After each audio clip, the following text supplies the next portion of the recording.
Welcome back to Dance's End. This has been a few weeks, say better part of a month or so, since we have last run.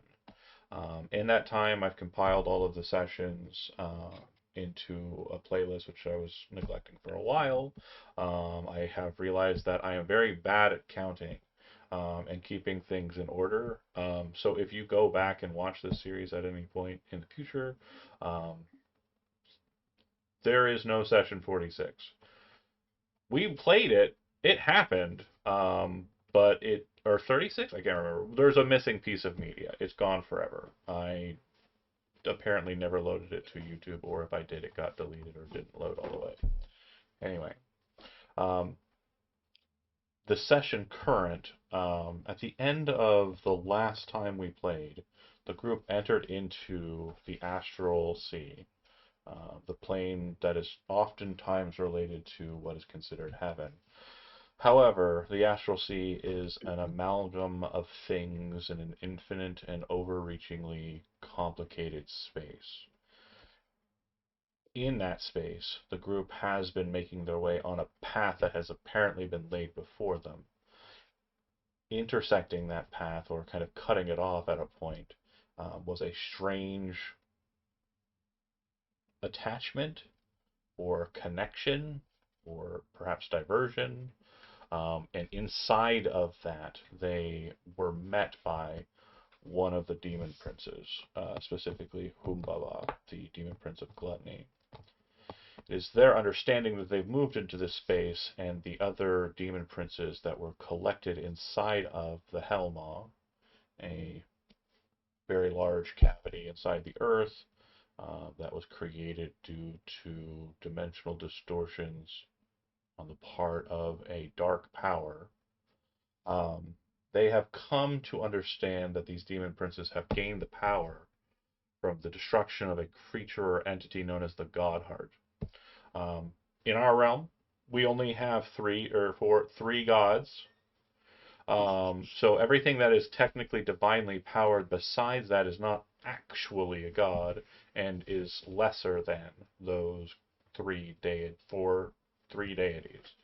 Um, in older understandings, and Tom was at the inception of this piece some 20 plus years ago, it is presumed that these deities that are overarching have spawned these divine powers. The divine powers are the children of these gods. And in earlier conceptions and also at current, this included things like the demon princes. This included things like great angels and other divine entities, and some things that are regarded by some as gods.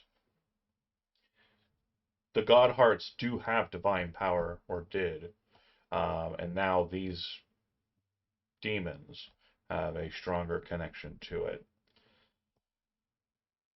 The other issue at hand is that they were allowed to roam inside of the cavity known as the Hellmaw, which is a place on the material plane. And it did have dimensional fuckery going on with it, due in parts of that dark power's nature. Um, but they were allowed to walk amongst mortals, which is strictly forbidden by the Covenant of the Ascended, which has come up a couple of times in this 50 series. Well, technically 50 because 0 was a session. Um, but the point I'm trying to make with that is that the trying to fix the wording here to make sure you understand. The Covenant of the Ascended itself was a pact between the gods, mainly just the main ones, List them. and Just name them. the gods would be, um, for short order and shorthand, the Judge, the Mother, and the Wanderer, or Okay. in that same order, Atavius, Aluane, and Ashtar. these deities But don't represent a specific one thing, as many gods do. They represent dichotomies between very global, overarching things, um, such as so the Go- provider is not on the level with those three. correct. The provider is a part of the Court of Seasons, or was rather. She died. You guys watched that happen, but yeah, she was very much a member of a grouping of powers. Um, she is worshipped as a deity by the elves, but she is not seen as a true god, as the three are. Thanks. Sorry for interrupting. No, absolutely. I'm here to answer questions, and the point of this is to make sure you're in the right headspace for the pieces continuing forward. Um, and also we've been gone for a while, and I just want to make sure the shit's fresh. Um, so it's your understanding that the goal of these entities, the demons that have escaped their gates and are moving about in the astral sea, is not just to cause a war in heaven, but to allow for them to traffic into Earth, into Urs specifically. Um, it's your understanding, too, that there are other individuals or entities who are of a mindset to perform tasks to try and enter into the material as well. So to kind of connect to that, we'll discuss a bit about the last campaign that was of import in this regard, and that would be the last Friday game, which was called Rush of Madness, in which Tom played a character who was the direct offspring, if not the cell holding, the goddess Stasia in their or in her her being. Um, the god was allowed to escape as we wound that game down to its time, but was not allowed to influence the world any longer, and was basically punished for trying to. Oh my god, that is right. Uh, hold on. Sorry, I was noticing I'm flickering, and I don't. You're talking about deities and then let there be light. It makes sense. Yeah, I was obviously on day 7. That was Or what? that was Calithian. Oh, fair, fair. Um, so the main kind of thing I want to kind of impart to you is that all of that, in its essence, has been structured in a way that is seemingly unending. We've told these stories for a very long time, and I'm not ending it, but there are changes in the spiral. So the focus here is that some of you have played in campaigns where you have seen alternate versions of yourselves, your characters now. Some of you have played in games where you've seen alternate versions of the reality writ large. Perhaps the stories of Parnak are not as you remember them if they were told to Termaine and looked at from a hawk perspective. The stories are a dance between the storyteller or game master or dungeon master and the players invested in it.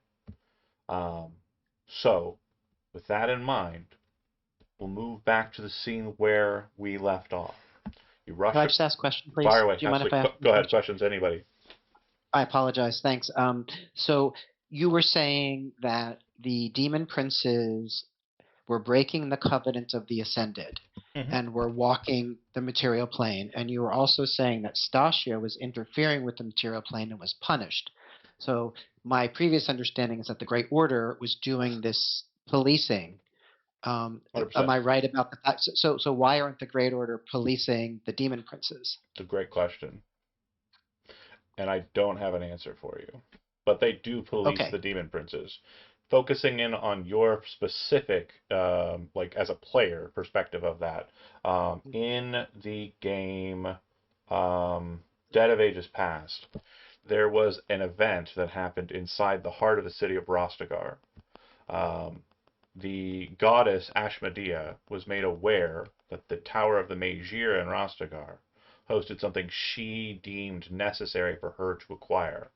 And she had already been playing about in the material plane undivine, as a And which god was that? Which god was that? not a god, demon prince, Ashmedea, Oh, the demon demon prince. prince of greed. Okay, great. And she deemed it important for her to reveal her divine nature, to pierce through the tower, destroy it, and find what she was seeking. And you witnessed that event. A massive red dragon, the size of half the city almost, just buried itself down an entire tower and absconded with that.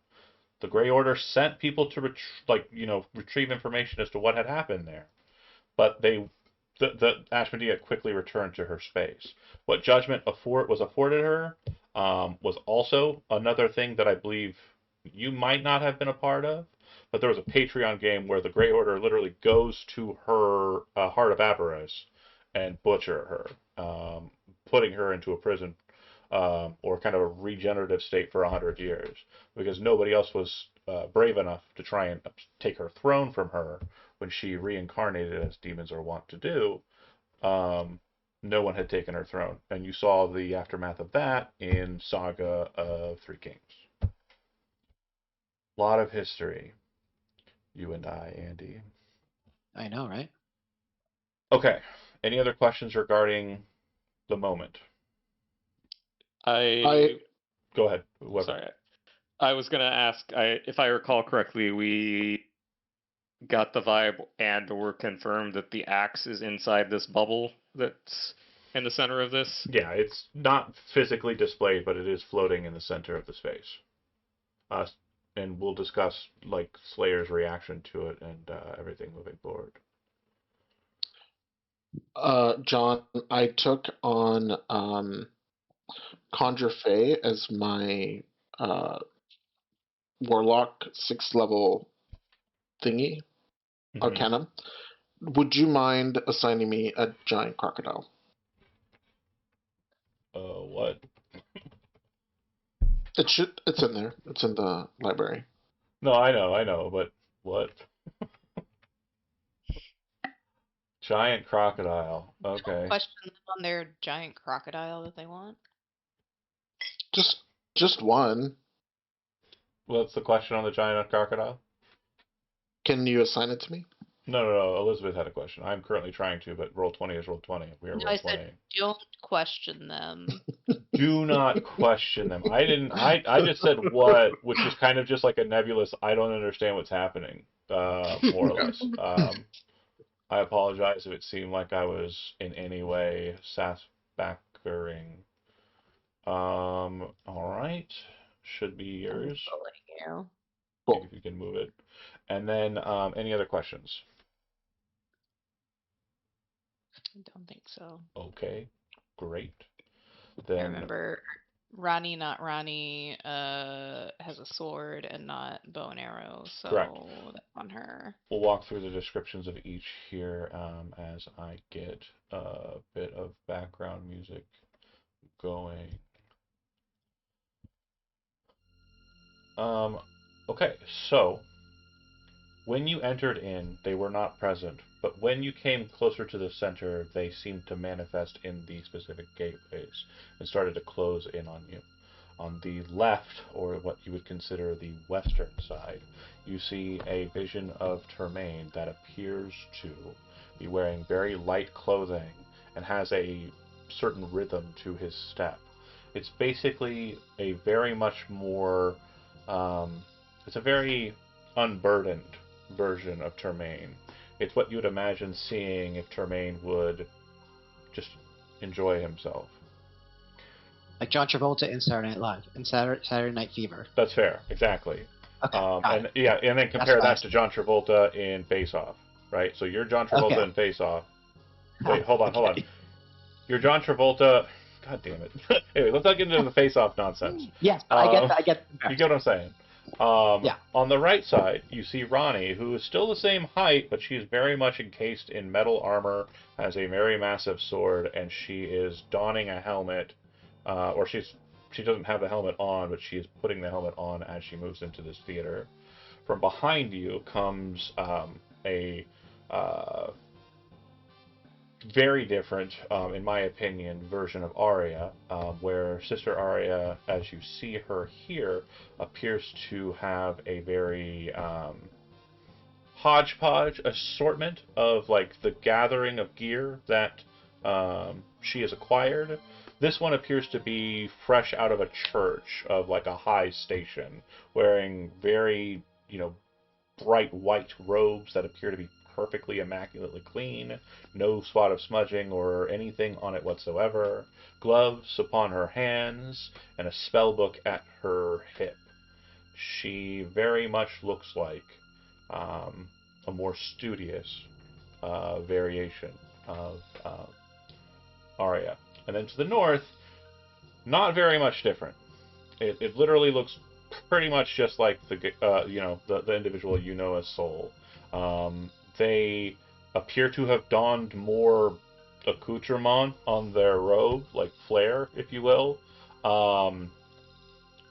But pretty much identical otherwise. Dark robe, very cautious looking, but also very serious. Okay, now we get to the interesting meta play in this regard. Slayer walks into the middle of the space and sees the axe as it stands. You collectively as a group decide how this narrative plays out. I do not. My choice doesn't matter here. Slayer is going to walk past the axe. Regarding Slayer's agency, he has none. Does he take the axe? Does he walk past the axe? Does he stay with you as a group? Does he wish to join the other group? Or does he just continue his path? Talk amongst yourselves.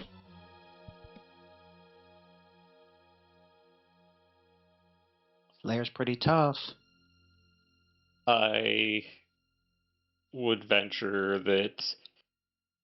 I mean, the original reason was to come down here and destroy the demon princes that ate the Godheart and get rid of the axe. And given his experience with being possessed by the axe before, I would assume he wouldn't grab it again. Unless he was going to break it.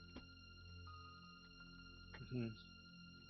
Again, the narrative is yours, and any justifications moving here, I'm literally just taking my hands and removing them from the steering wheel. And you motherfuckers in the passenger seat need to grab that wheel and decide where we're going. Are we going to Chuck E. Cheese? Are we going to, where are we going? Funko Land. Funko We're going to Micro Center. Not I sponsored. love Micro Center. Not sponsored, but Micro Center is great. Okay. And, oh my god. Sponsored. So good. Anyway, sorry. So that's the premise. From what I've gathered from Slayer's personality, particularly when we dealt with the Vampire King, I'm sure he would at one point grab the axe to break it, but I would think it would be after the immediate threat is dealt with. If I were in his position, I would not gamble with being possessed and murdering everything. So what Tom just did there is a beautiful demonstration of what a DM's pain is.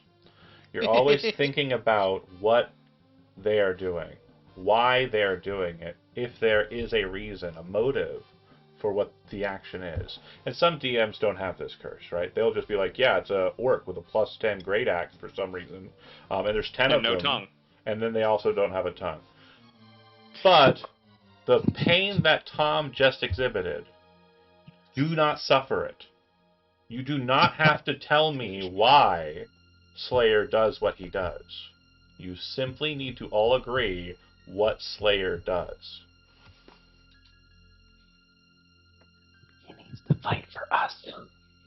Yeah, I mean, I think despite us not needing to do it, I'm glad that Tom did. It gives a little juicy, a fleshiness to the world, and I think it makes sense that Slayer, conveniently, it makes sense that Slayer would join us in addressing the threat before doing anything else. Yeah, he eyes the axe suspiciously, maybe even longingly, but then joins us. But at the same time, destroying the axe ahead of time could potentially get rid of this current situation or make it worse. So we also have that to deal with. We've heard... Or not getting rid of the axe could be the worst decision. We've heard from everybody. We have a kind of understanding of the piece. Now I get to throw a little bit into the mix to make it even harder for you. Okay. If You have 2 minutes. I'm going to tell you, and this is coming from the perspective of Arya, the Oracle. If Slayer stays and this becomes a fight, Slayer dies here. You end Slayer's life here. Also, if Slayer takes up the axe and breaks it here, he and the axe are destroyed. So, knowing that, and understanding that as your choice, do you wish to progress with it? And by it, I mean, you have 2 that are kind of like side by side at the current, and you still need to work out which one's actually moving ahead, but you know what I mean. Interesting information. Indeed. Seems to me that Slayer's like primary motivation is the objective, and I'm not sure he thinks about living past this at all. Like, and so, you know, let's give him what he wants, and it A also hero's helps end. us out. Hero's end. But then which path? Slayer. So if he fights with us, he dies. If he destroys the axe, both are destroyed. What are the implications, I'm asking everybody else, of destroying the axe? Maybe I mean, Tom it knows? is. It's trying to get somebody to take it up again, because that has been kind of its forever motive even prior to this. And I mean, it was reaching out to me in a sense from the Hellmaw when I was in Cardend, but it is trying to get out of here, and that's what the Headless Cult was also about. So I agree that destroying it is the overwhelming objective here, but it's also concerning why these other 4 people have appeared, because you know there was that brief little interlude where I touched the tree, and they did not like that possibility. True. Selfishly, I would like Slayer to help us get rid of these 4 and then destroy the axe. Not So I'm not exactly sure how how long you're planning for this fight to go. But I mean, I definitely have more questions. I'd like to talk about it a little bit more if we have time. I mean, honestly, the fight is secondary to everything we're doing currently, so ask away. So, like, for example, I want to ask the other people in the party, like, why do we think that these other versions of ourselves appeared? There obviously is there a parallel, alternate timeline or whatever, and how did they get here? That is a great question, but I don't think any of the like conjecture or like hypothesizing that the others will come up with will help you any better than what I'm going to say. Okay. So, as Slayer makes a move towards the axe, because it seems that is kind of where we're at, but not fully grounded on. That's not the choice yet, just the indicator. As he starts to make a move towards it, the other soul, the Hierophant, will raise their hand and say, wait. In that moment, Tom, from your perspective, and I don't mean your characters, from your perspective, what does this other you want out of Slayer? Do they want the same thing that Soul wants? Or do they want the opposite? And again, your choice is canon.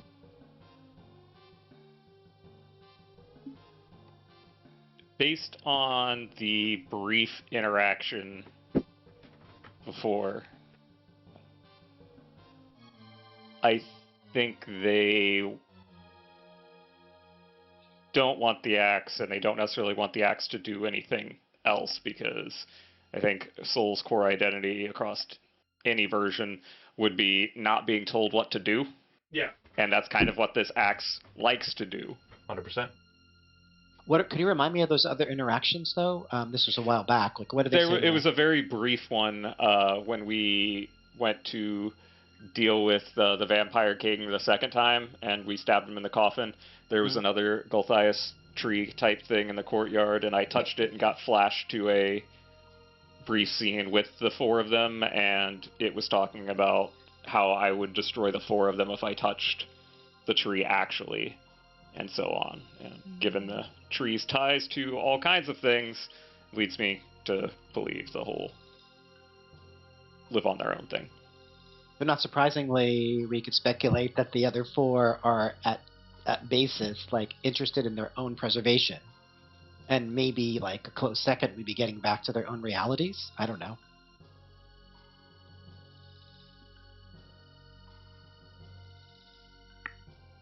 I have the edict though, so definitely not interested in the axe. Would be okay with it being destroyed, but they've stated wait.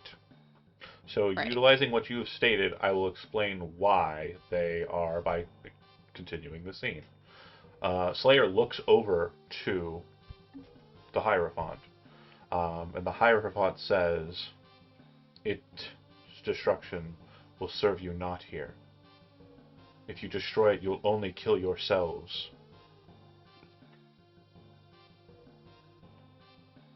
It is what it wants."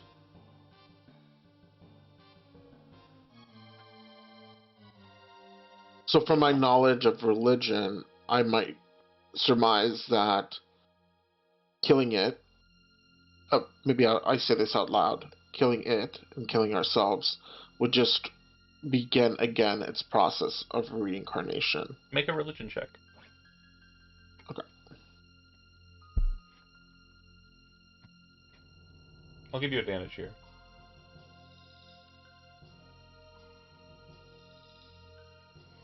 Sufficient. 23?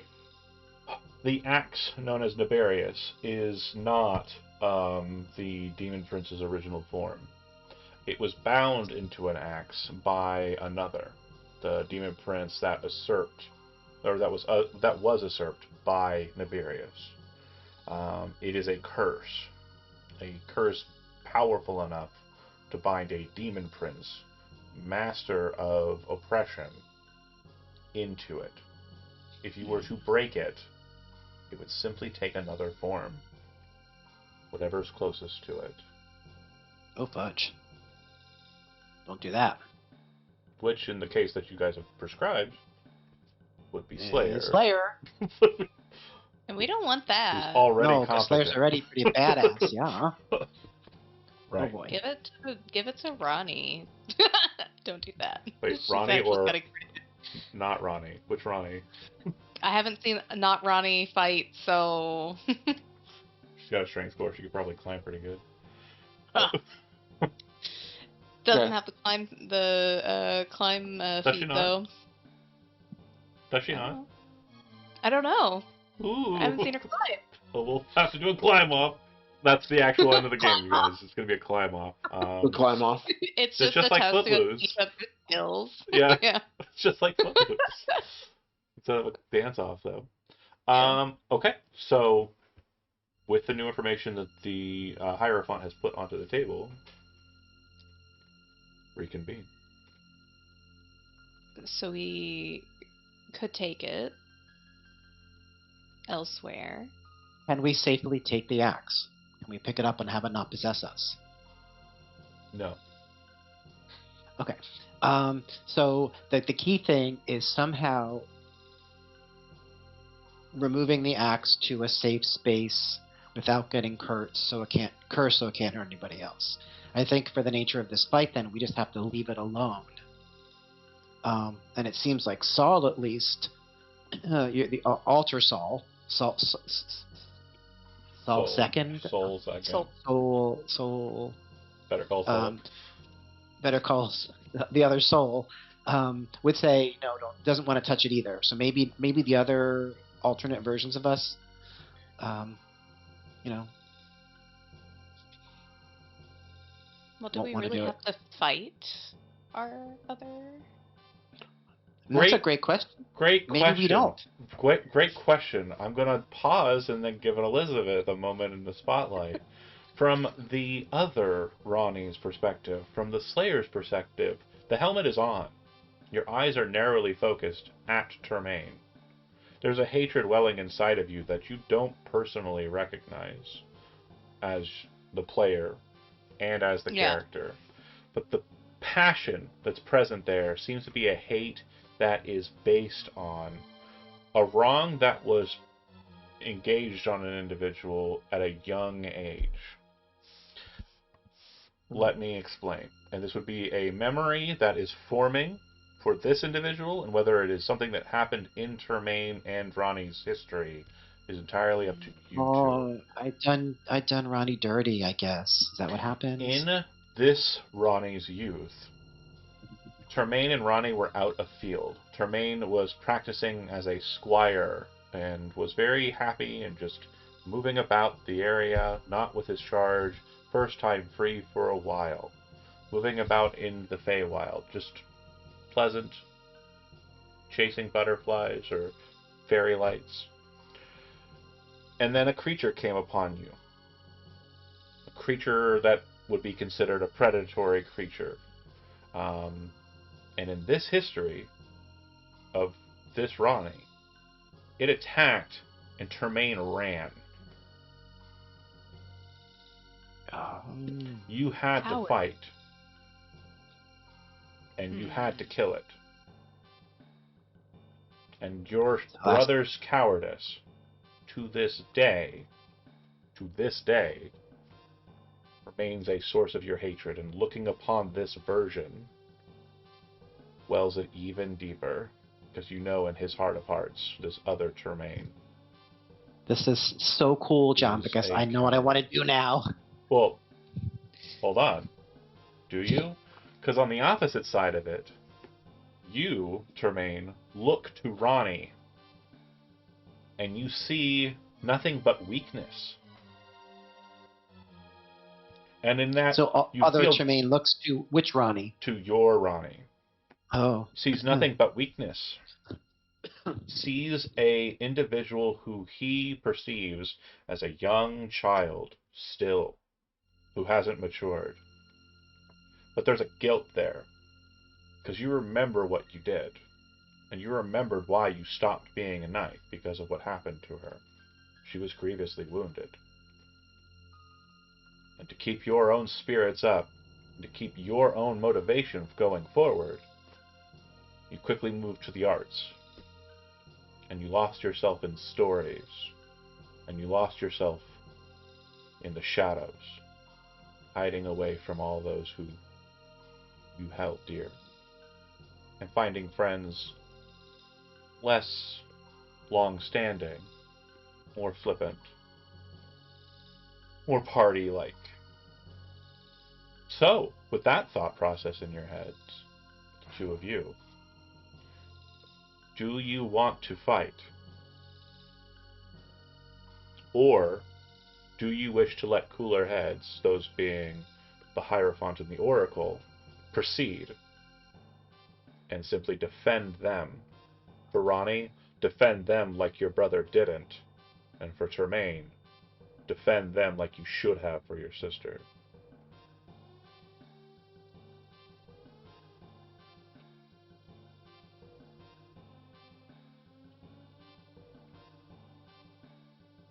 Or we're all cowards. Yeah, everybody run! Just Everyone's cowards, and we're all baby. the fuzz is here. Get the fuck out. But also, as far as canonical versions of that, I imagine that in your version of this story, Termaine stepped up. Yeah. And that's just that. Of course, that's his deal.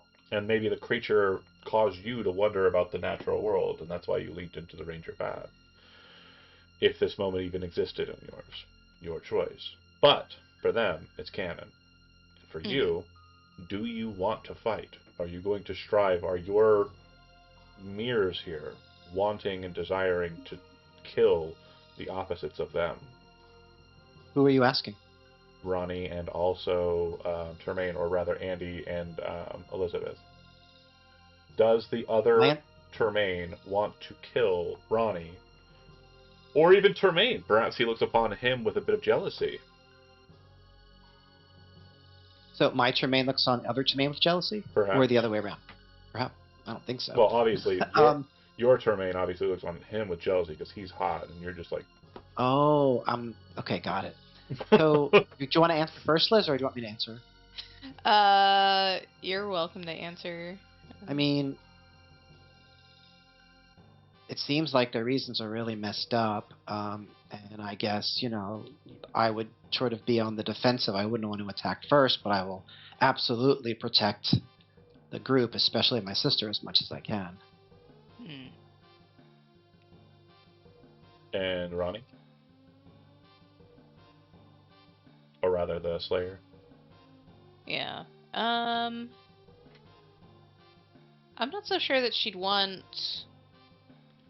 to kill Tremaine so much as make him prove his worth, almost like a test of skill, She wants to rather fight than him to see if she's yeah, like more so fight. she can Yeah, prove she's better than him.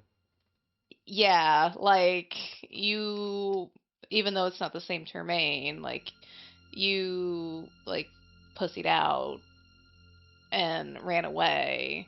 Look where look what I've become because of that.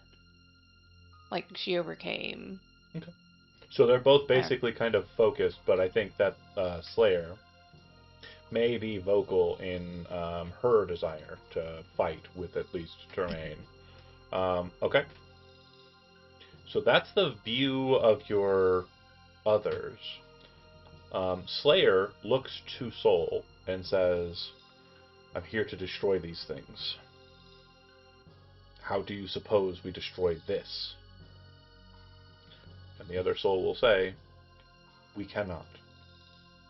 The power that's been imbued in it, it is allowed to transfer itself. It must remain here. And you simply must trust in the gods to imbue this place with their power as they once did when they held back the destroyer of time.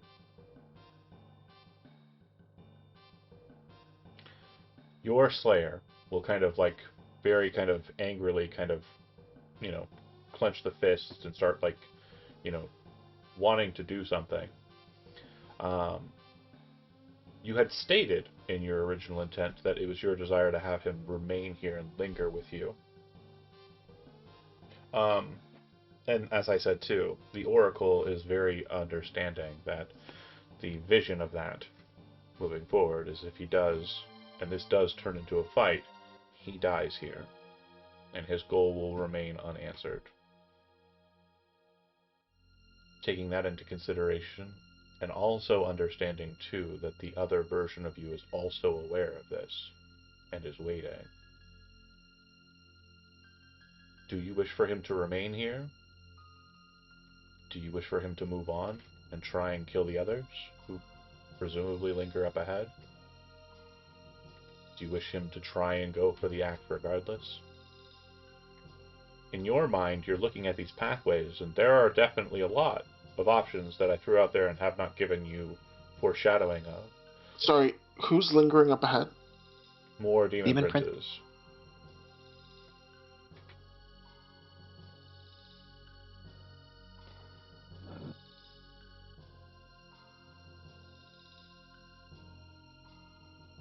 So the divine logic here, or the sort of metaphysical logic here, is if you destroy the axe, you will essentially become imbued with the demon prince. So don't do that. Period. Right. Beyond that, you know what? I think I'm going to do. So, my impulse, or rather, the impulse of Arya is to entangle, right? To keep it to herself and not say anything, and to sort of manipulate and maybe push things one way or the other, but she will resist that impulse, and she will say out loud to Slayer, one, if you break that axe, you're gonna get demon princed, so please don't do that. Two, you can go up ahead and fight against the demon princes that are beyond, or you can stay here and fight with us if a fight breaks out. If you do that, you will die. You, as you're saying the second part, you kind of stop about maybe a paragraph into that, or a few words into that, and kind of just get this weird vibe, and you look over your shoulder and you see the other you mouthing your words exactly. When you finish your sentence to Slayer, Ooh, that was weird. you kind of stop and look back at her again, and she kind of looks at you, and she puts forward a nod. And there's a moment where you kind of think about it and see it from her perspective. She knew exactly what you were going to say, but you start to think about it too. Was what I said what she would have said because we think alike? Or was it just something she saw and I didn't? And I was living in that moment. So Quick question. Bit of a meta Does she look older than me, or do we Same seem age. to be the same age? Okay. Yep. The only one who What looks class? What class is she? she looks like she's some sort of wizard, or possibly cleric. Just there's a book on the belt and very regal-looking robes. And A then fucking nerd. I'd say the only one that looks older is probably Ronnie, because it looks like she's gotten punched in the face a lot. Probably due in part to her being in the front lines of a fight. And also that's why Termaine looks more handsome, or sorry, the dancer looks more handsome than Termaine. Less blows about the face. His nose has been broken a couple of times, I'm sure. Right. Absolutely just riddled with death. So, you say that to Slayer. Slayer will look to Soul, and by Soul I mean the Hierophant. And then at that moment, everyone who is not Soul, in your opinion, with what has just been said, and knowing that these demon princes are the problem, would you nod to Soul and acknowledge, or sorry, the Hierophant, and acknowledge that you wish for for Slayer to move forward? I interject with something prior to that. Absolutely. So, I know that the Hierophant mentioned trusting in the divine to empower this place. My thought process immediately goes to, well, this is kind of in a gray area for the Grey Order already, and we already just saw the Grey Order steal away some divine power that was trying to protect Carden, so can we trust that to not happen here? As you think that, or do you speak that aloud? Yeah, I would probably ask that to other me. The other you would look at you and say, we are in the Astral Sea. This is where the gods reign. If they wish to come upon us, then they will suffer their wrath. We are at a unique impasse here. And they would kind of probably, hand on chin, very kind of like studiously looking at you as you are looking at them. And there's this moment where you understand, like, maybe they have been planning for this and didn't just arrive upon it happen chance. Whoa, what happened? Don't raise your hand in the Zoom. Oh, man. Don't do that. That just caused a whole bunch of goofiness on my side. Oh, man. It threw you into Tom's spot, like, for a second. Oh, yeah, no. Sorry. Just raise your actual physical hand, because I'm watching. I mean, did. Elizabeth does it all the time. Oh, did you? Did. I didn't see it. It's okay. It's all right. Okay. You gotta hold No it problem. the whole time, you, Andy. What would you like? You can't. You just gotta. So what I would like to say out above the table is that, like, the anger or whatever kind of hatred that these others feel for us, ultimately, in terms of what we're trying to accomplish, seems pretty trivial. Maybe we shouldn't say it in that way, but wouldn't it be better if we were, like, Come on, man. Set this aside for now. Let's fuck these demon princes up together. Let's pause for a second and look at that, actually. So let's take a look at what we've already described as hatreds, right? It's basically hatreds that are kind of lingering hatreds for past or alternate versions.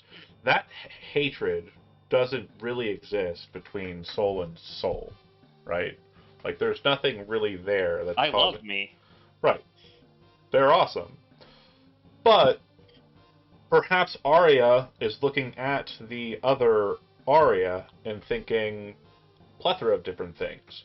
The power that she came upon was basically foisted upon her, but it was something she sought, right? Perhaps this was an individual that didn't have that power foisted upon her and was allowed to seek it of their own volition. Perhaps this version of Arya was able to glean the knowledge that she has, perhaps at her side in her book, by study on her own, without intervention. Perhaps, I believe, as she would say, because she's a fucking nerd. yeah, she's a fucking nerd. Yeah. But there might be a measure of jealousy there. There might be a measure of disdain for not having to suffer for the power that she has acquired. Of course, that's a very kind of one-dimensional, looking at the facade of it kind of thought process. But as we've described with Ronnie and Slayer, and we've described with Termaine and the Dancer, theirs are also very superficial. This initial hatred, for sure, is optics. I see your hand. Go ahead. I'm sorry to have so many questions It's tonight. okay. That's what we're here for. So if non-Ronnie, not Ronnie, is really upset with this Termaine, wouldn't she be even more upset with other Termaine, unless they're all from different realities? No, she's Why fine would with she- the Termaine that she has because she's taken a very kind of higher station than him. So she talks down to him. It sounds like Yeah. she's already proved herself to that Termaine, and she now... Has to prove herself to this one? Yeah. Prove herself to or- herself over you. Yeah. Herself to herself. Because I'm like, ready to do a thing, but if others want to wait, that's fine. What thing?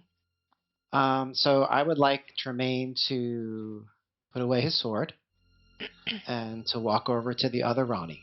And he's going to say something to her. she's wearing her helmet, so you're not even looking at her face. It's just complete That's okay. shadow. It's very similar to Slayer's helmet. And the greatsword isn't too dissimilar either.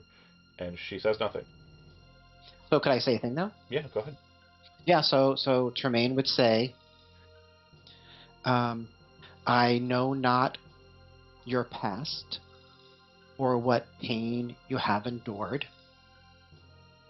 I'm sorry if one who has my face has caused it, but we face a bigger challenge that we would better face together if we all put aside our differences, at Pause least there. for the moment, and Pause there. fought the Pause demon there. Pause there. princes. Pause there. Sorry. Yeah.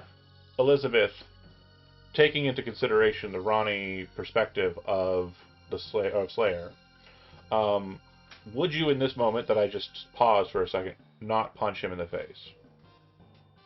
No, be genuine. If you think you would listen to him fully, but he's walked up to you and he's talked down He's to being you, sincere. He's not talking down. in a sense. No.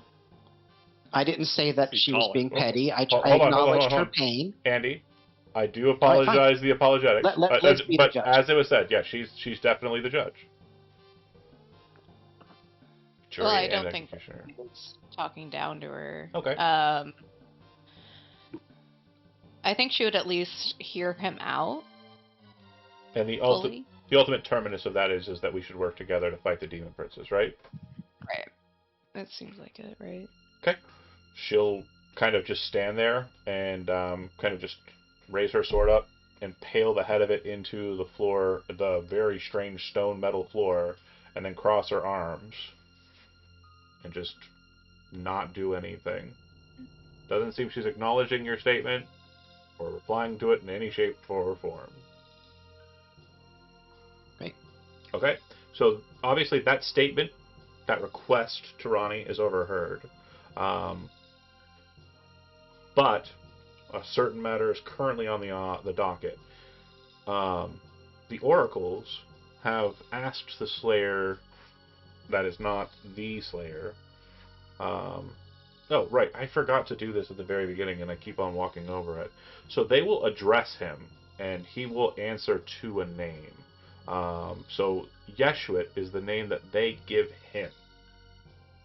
And when they call him that, that is how I'm going to refer to him moving forward, so we don't have the Slayer problem. I was supposed to do that at the very beginning, and Okay. I forgot. I just kept doing it. Clarify which one is Yeshuit? Yeshuit is Slayer, the non-Ronnie one. The Got it. one that we Slayer. fought in here with. Yeah.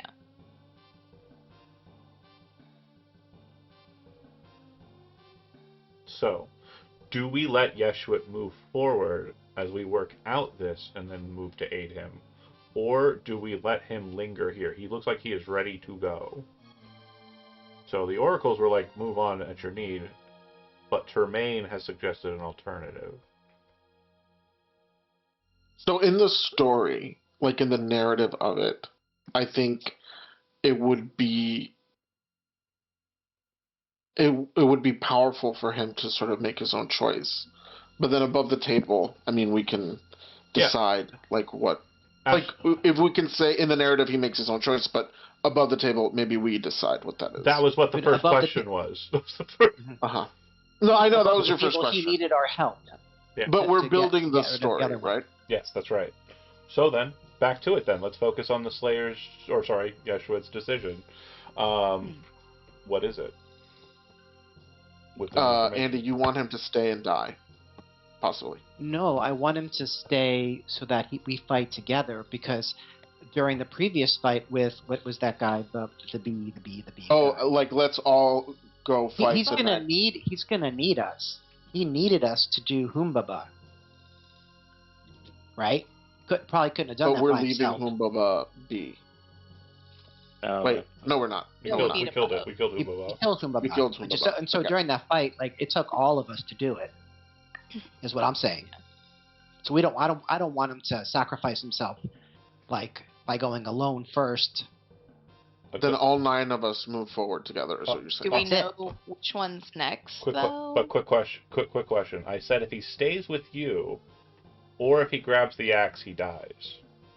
Yeah. Those are the only instances Oh. I've given you clarity on. So if you would go Okay. together as 9, he dies. Okay, well, maybe I'm wrong. Maybe he'll be okay. No, John just said he dies. No. No, if he goes on alone, maybe he'll be okay. The only ones you're certain of is if he stays with you to fight, or if he grabs the axe and tries to break it. Or maybe If he they'll goes on possess alone, him he and turn him almost to fight with definitely us. is getting possessed. And he'll fight against us now. And then I get to have the Slave Knight Gale fight I've always wanted. But unfortunately, So- that's not the choice we're going for. Because I shot Slayer my... says, "All right, let's all go together." So, Does anyone oppose that? Hero's death. okay, so you're saying he goes by him, or he's going with you. They're working together. Got it. Okay. Elizabeth, Tom? Elizabeth and Tom, are you opposed to that? Sorry. I can't Uh, separate myself from the DM's dilemma that John was talking about earlier. It's okay. Because that's how my brain works. So I know he's very single-minded, but he did wait for us to get here before going into the Hellmaw, so it would track that he would wait for us to go there, and he has seemed more than willing to die, so even if he knows that's the end result, if Perfect. it's more likely to be successful, I think that's fine. Perfect. Love that. Soul But do we know who's next? will say, in response to Termaine's request of Ronnie, impossible. That's not how the dance works.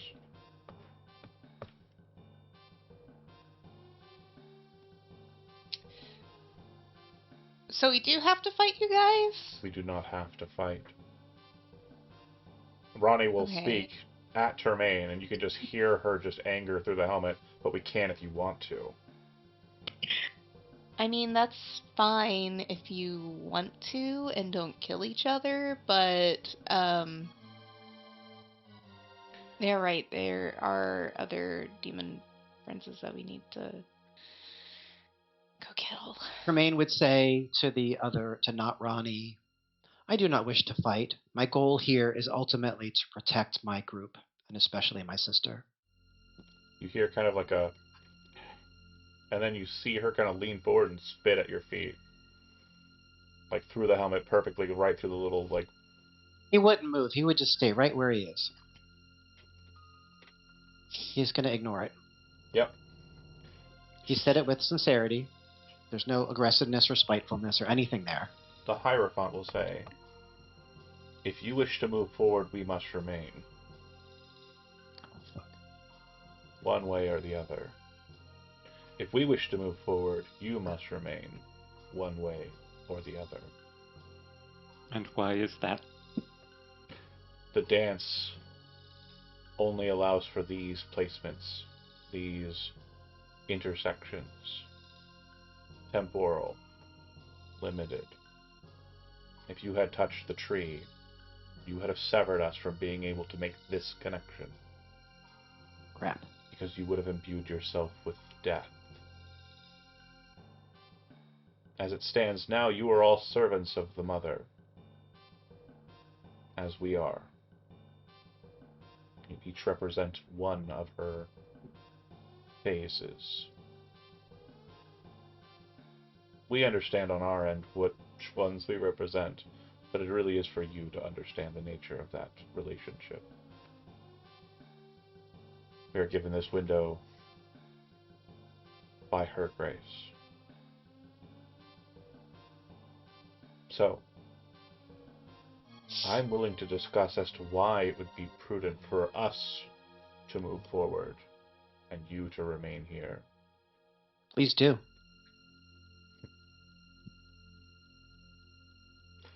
We are more powerful than you. Ouch. And we don't have the baggage. Even that one? So, I point at the dancer.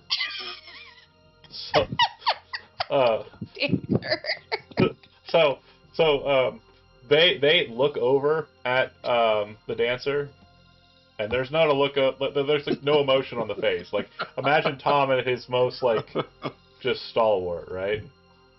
And then just kind No of shitposting Tom, right? Yeah, no non-shitposting Tom, like a complete opposite of Got it. regular Tom, right? And then just kind of snaps back to the discussion. Yeah, okay. The shade has been cast, though.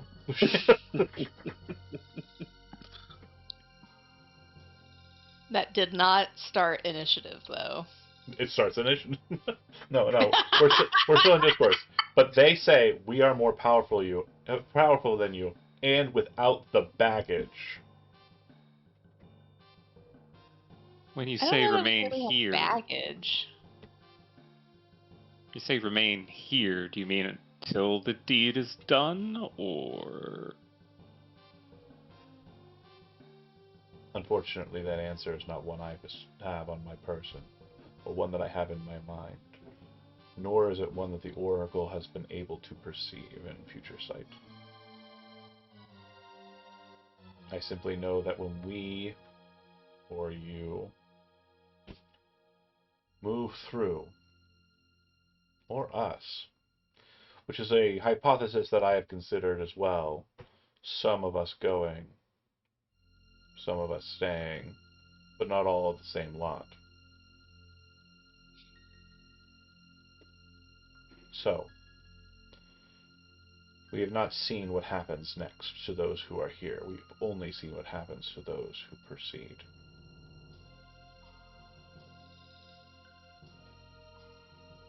Well, that sounds like a skill issue, but Gestures to the other Arya. She does suck. all versions of Arya are kind of lame, right? no. Wow. And then they just start, like, Ronnie comes over and she's like, yeah, just high fives little Ronnie. She's like, yeah, hell yeah. Fuck Arya. And they just I heard no baggage. bully the shit out of the nerd So one. Ronnie going ahead. Damn. This is obviously not happening. That was an alternate universe that doesn't exist. That's another set of the Aw. 4 of them. Well, it does exist, but It's it's alright. elsewhere. There are only 2. Yeah. Aw. Aw, come on. Lame. We broke all of the alternate realities in an earlier epoch. Did we? Womp womp. And by we, I mean Andy. Good job, Andy. You're welcome. You could have had infinite sisters. I mean, that sounds overwhelming. That It sounds. does. It You know what I mean? in Soul's mind, I would keep the more powerful ones around the axe to prevent it from getting grabbed, but that's just me. I mean, that is Make a good. persuasion roll. And make it with advantage. Yeah. I like that a lot. Fuck yeah. Mhm. That is a very, very cunning. Oh, Didn't I have didn't have advantage. advantage. Just roll it a second time. I don't think it's going to I get mean, that much was better. hard. Yeah, because it could get 2 better. It got one. I got 1 Oh, better. it's better. what did you do? Oh my god. Hey! You will see the Hierophant kind of place their hand on their chin, studiously. As we've discussed, seems to be the thing. You're not wrong. And seems to be kind of mulling over that thought quite a bit. Very good take. The other Arya will say, "What do you see?" As she seems to be asking this of her counterpart. What do you see?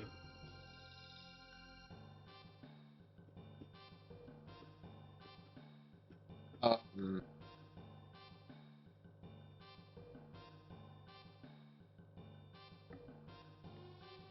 I don't think the way is clear, but yeah, I don't know. I only have intuition to rely on right now. So, I don't see anything beyond. to give you a bit of confidence here, whatever you say that you see, and again, taking the DM's dilemma or just going for it, both will be treated equally here at this point. Whatever you say is prophecy,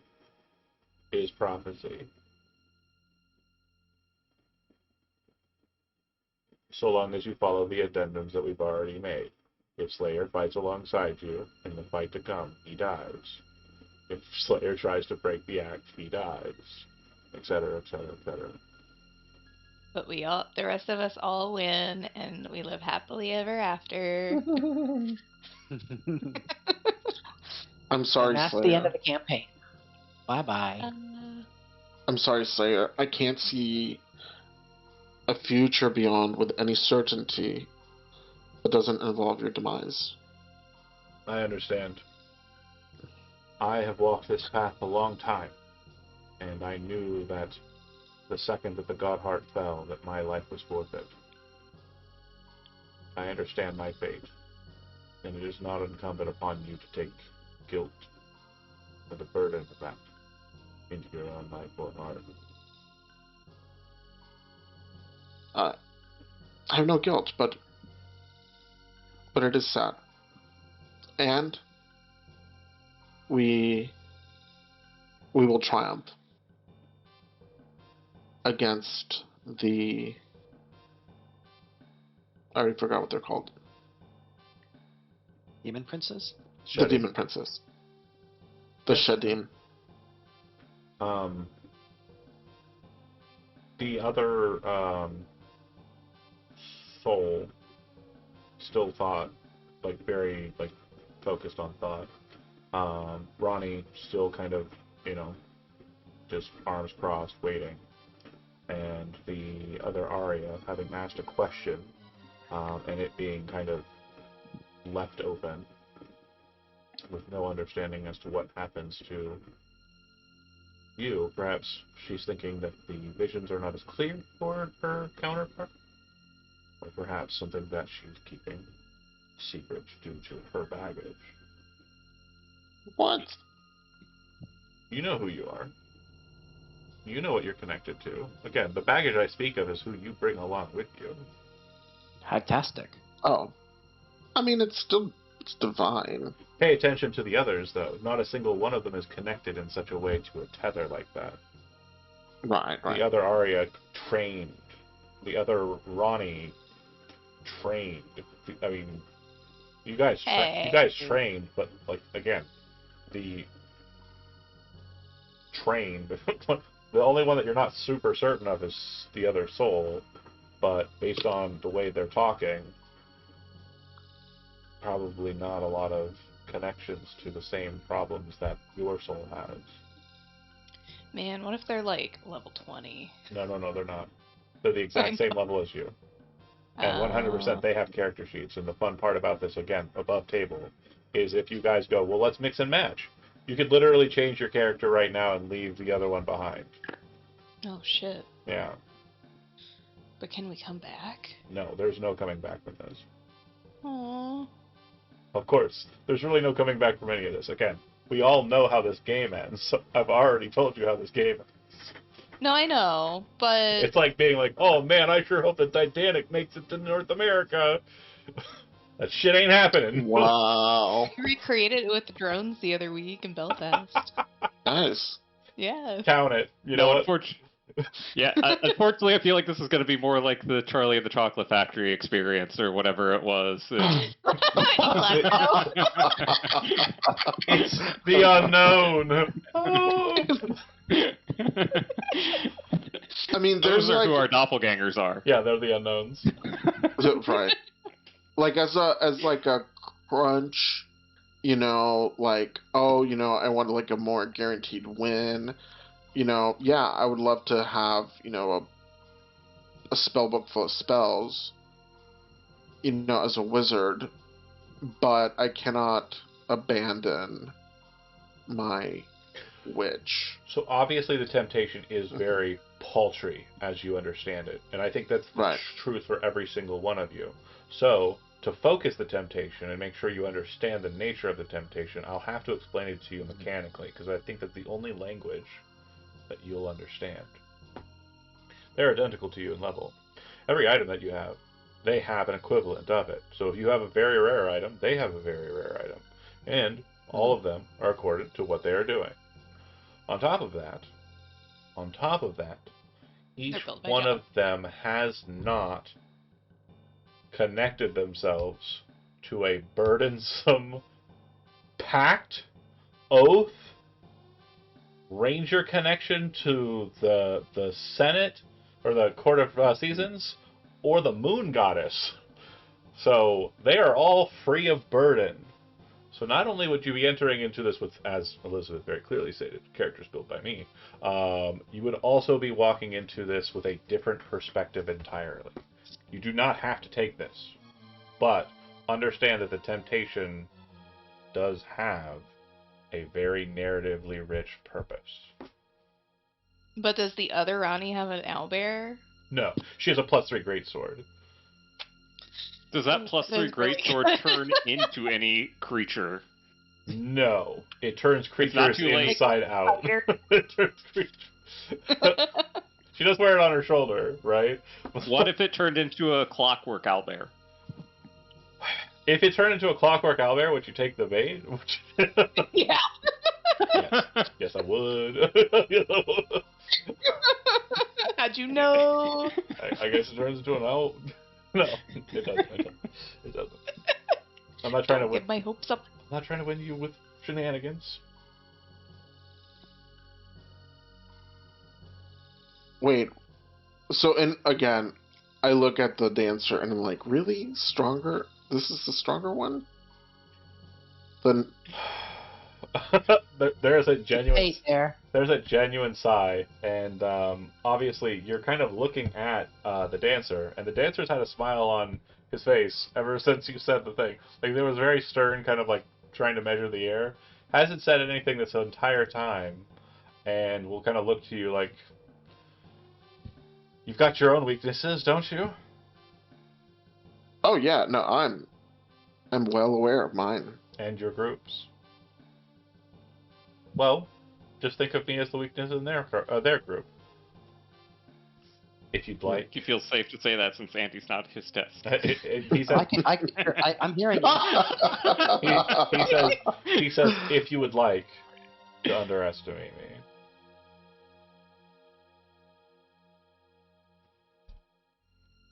Maybe Arya's just nagging him. I don't know. Okay, so is anybody What are else you tempted? claiming?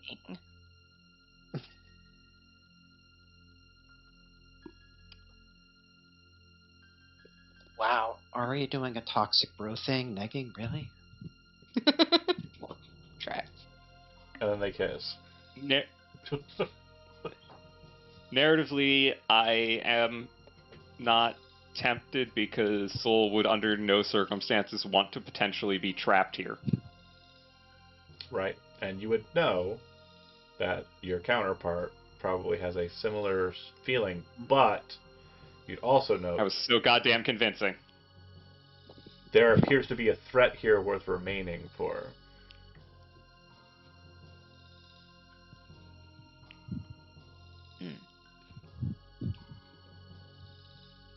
How self-preservationist is my counterpart?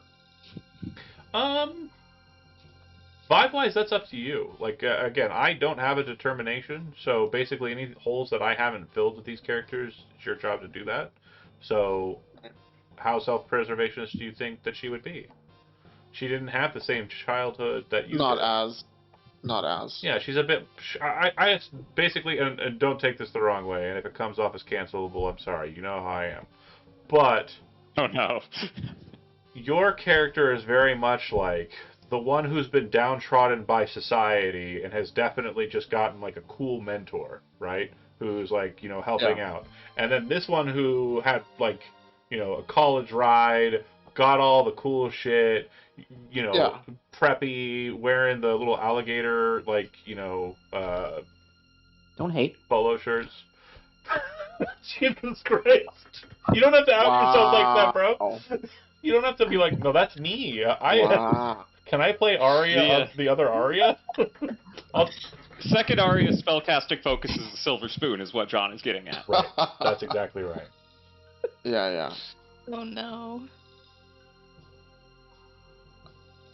Look, I just have to say that where we are right now, I feel like we're winning this session because I think one thing that we avoided was beating the crap out of the other group going into the Demon Prince fight totally weakened. There's still time! There's still time. Not if Tremaine can help it. Well, Arya felt okay, but now that it's clear that we are on opposite ends of the goth prep binary, then blood must be shed. This is the type of Dungeons and Dragons I'm into. Okay, so roll initiative. No. Oh, you mean our Arya is going to fight our Tremaine? Yeah, because No, Arya versus Arya. Ah. Because punk. Like, Lucas Punk. yeah, you have to beat the shit out of the preps. I thought the preps beat the shit out of the punks. Oh, so you're saying that I have to throw the first punch in the fight that you want? Oh, well, I guess I'm kind of doing it wrong. Whatever. It depends on the setting, though, Liz. If they're at the J. Crew store, the preps are going to win. But if they're at the Hot Topic. At the Slam Dance party or whatever. Hot Topic. You were going to say Hot Topic. City Gardens in Trenton. I was going to say City Gardens in Trenton, which is where they had those kind of heavy metal bands. Punk circles. Yeah. I was just throwing Every punk I know is like hella chill unless like you're making an ass of yourself or others, or if you're a fucking Nazi. Well, this was a moment in the 1980s. If you're a Nazi, they will throw the first punch. Because you should punch a Nazi. But absolutely. Focusing up. So Arya, you're not drawing first blood, but you want to. No. Player wants to just because fuck this prep nerd.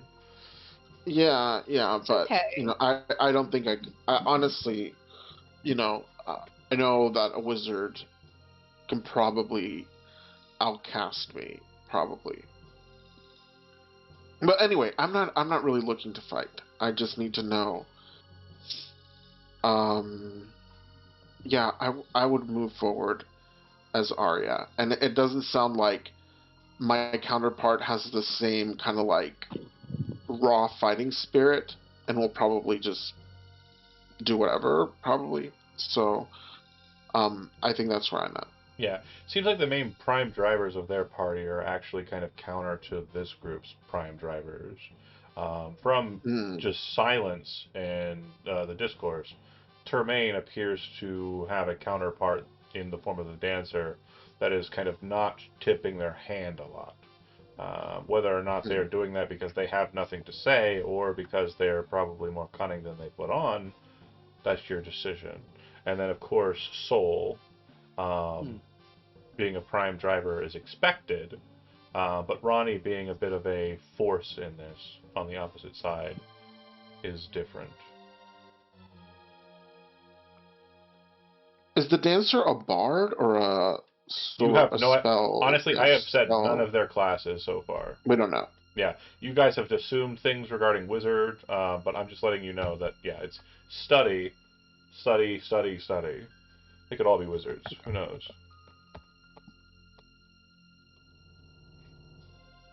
In all that armor? Spellblade. With a strength 4? Spellblade. Oh, that's true. There's ways to go. Yeah, still. I will say this: there's at least one blade singer at the table right now, Blade Singer. That's what I was trying to say. but I don't know who it is. I just like fucking with you. Oh, Thoughts. So it sounds like most of you are kind of the idea that us moving forward is the goal. Them remaining here is the goal. At least Sapakli and Tom have said thus. I'm good with going ahead. I'm tempted. Not gonna lie, but Are they going to fight us to go ahead? No. So something was posited and is currently being mulled over. I'm giving you guys a chance to discuss amongst yourselves if there's any kind of thoughts you want to put forward as to the merits of staying. My full Or- thought I'm sorry. Go process- ahead. Well, God damn it. Andy, you could choose to become the dancer. Is the other option? Well, I am the dancer. Tremaine is the No. dancer. No, but the dancer Or may from the not be. other reality. you be a silly I little could guy. choose. I could choose to become him. How can I do that? I'm sorry. I must have missed that. So No. John, Yeah. So he wasn't paying attention, so I gotta make sure you Please, understand. sorry. The group is moving forward. One of each of you is going forward. Whether that's the one you're currently playing or the one I have built for you is entirely up to you. Okay. And it doesn't have to be one way for all and then not for the other. But I'm making sure you understand your character is very different than the character that is across from you. And we'll inject I'm going to scrutinize the other character across from me. What is that person like? Sure. Go ahead and make an investigation check. Oh boy, Oh. I'm so good at this. Let's go. he's a twink. He is a twink. Where's the redhead? Wow. Joseph's Wow. It's Nothing wrong with Arya. being a twink. It's Arya. Arya is the redhead. Plus 0, go. Yes. Oh, no. 6. That is you. You look like you probably weigh a good 10, maybe 20 pounds less. No muscle mass, really. Definitely, like, charming looking, but based on their social interactions, not very casual or social. Like, they have the handsomeness of a Termaine. They don't seem to have the social skills of a Termaine. Does it look like a roguish figure? I don't know. Or a rakish figure. They are A wearing... rakish figure. They are Ne'er do wearing well? just very casual looking kind of tavern affair, and they have a dagger on one side of their belt and a sword on the other. Thank you. Any kind of armor, like leathers? Not really. Really? Okay. Interesting. Okay. Maybe a spellblade. I don't know. Or Blade Singer. I'll say something about table though. They have Joint about the same Pixel. armor class as you, and can get a lot higher What? numbers. Really? Okay, Okay. that's a lot. But My thought process is we, our current selves, plus Yeshua, have fought a demon prince already. We know how we work together, and we have taken down Humbaba and a vampire king. These four have not worked with him before. And the Axe is the only demon prince that is double imprisoned, in that it is imprisoned in an axe and in this bubble thing. So if they are more powerful, it makes sense to me for them to keep tabs on the more dangerous one. And not at all because I don't want to be trapped here forever. Okay, maybe a little because I don't want to be trapped here forever. That's fair. Are you all friends? Wherever you come from? we're an adventuring party. You would hear Termaine say, Oh, well, I asked if you were friends. what Which is one the of you is the what is it? strongest? Wait, what? Which one of you is the strongest? The higher fight will say, well, I'm a well-renowned dragon slayer. How many dragons have you killed? Yeah. 7. Well, he is better than Soul. Mhm. It's not really a fair comparison. I haven't even met 7 dragons. I haven't had the opportunity. Why you're That's slacking? fair. I'm 3-0. Like, what? Sorry, the slayer would say 2 at one time. Wow. Wow. That's odd. That's pretty good. How many dragons have you killed? It's a non-zero number. 1?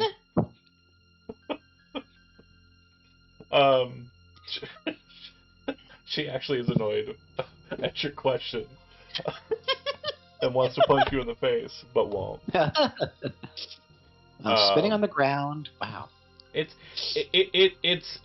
a rude Ronnie. Well, I want to say that they don't have the power of friendship on their side. They It's don't. true. They may not have the power of friendship on their side. So Tremaine would like say, "Hey, do you happen to like apple fritters?" No, unanimous for all 4. Wow. What? Wow. I No, think they're we evil. fight. I think they're evil aligned. Let's murder them. Yeah, that's actually Yeah. pretty evil. I'm sorry. We have to go kill a demon prince now. We have to walk Yeah, away. From I mean, I'm pretty much ready to rock, I guess. Can you just watch this axe? So, you've put forward the measure to have them stay and remain because they are more powerful than you, to watch over Nibirius. That said, Slayer going with you, which again Yeshua. means... Yeah, sorry, Yeshua. I did it again. Thank you so much for pointing out my flaws as a Ronnie text. can. What I'm so good at. Yeshuit, rather, not Yeshua. Yeshua's Christ. Yeshuit, which is a combination of Yeshua Why are and they so Jesuit. similar, John? Because it's a combination of 2 things that are interesting. Because he's about to martyr himself here. Yeah, or martyr Well, wait a himself. second. This is He would perfect for only this die if weekend. he came with us. It's not us that's going. Correct. But you are going. You're not staying with the Sax, are you? Everybody is... Okay, just to make sure you're caught up, Andy. Nobody wants to stay here with the axe. They want to leave and go fight the demon But what princes if that are one of ahead. us does stay with the axe? Does that count? No, Does you're Slayer talking about- live? No, because if you do split up, that means Slayer dies regardless. Okay, so we Aw. all go, but then only one of each name goes through. That's right. So it's What going to happens be... to the other 4? Do They we get have to displaced? remain here. Yeah. And then the other 4 are going to walk on the path and continue towards what appears to be the 13 gates of Ashtar. Which you've been to before, Andy. Sure, it's And okay. so have you, Sapakli. It's Oh, not so I bad. do remember. so have you, Tom. You've been there before. Everybody's I've been got a there. nice beach house here. You didn't say that I have, but Yeah, I well, know I have. you were there for last. Yes, you definitely were there with Tom the last time Tom showed up, and also in doppelganger form, or sorry, Yeah. changeling. Changeling Right. form. It's weird now that there's multiple things that have the same name but are way different because there's no Fen. Just like what's going Well- on right now. Lord. Right. Seems to be a theme, an unending spiralatic theme Wibbly wobbly timey wimey. stuff. Yes. So, no changes. You wish to move forward, and is Slayer going with you? Yes. Yes, Slayer's going with you. Tom? Yes. Yes. Slayer must die for everyone to live. Okay. Blair. And he's okay with that. The Hierophant, will say, we have not seen this future. The reason why I am taking you on your course is because we understand what the future is up ahead. We have gone through it a number of times. We also die there, but we know what to expect. We cannot relay this information to you. It is not information that you would be able to receive in an orderly way. But understand that we have failed a number of times at this, and it may be the case that you will do likewise. And then a save spot appears. JK, but just so you understand, if you die ahead, you do have one more bite at the apple in the form of the other character. Okay. Probably not going to happen, but we'll see. Before you advance, anything you wish to do here at the table before you move to the gates? Let's see. Hold on. Spells. I see a hand raised.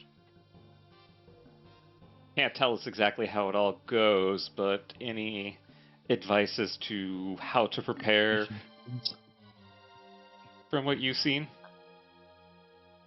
Or, you know, The entity will be cautious, and she will seem like she is friendly. If you anger her, it will cause you to have to fight her and her champion.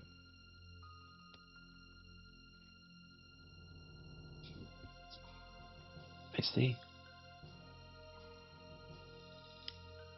above the table, I'm like, entity with a capital E? Yeah.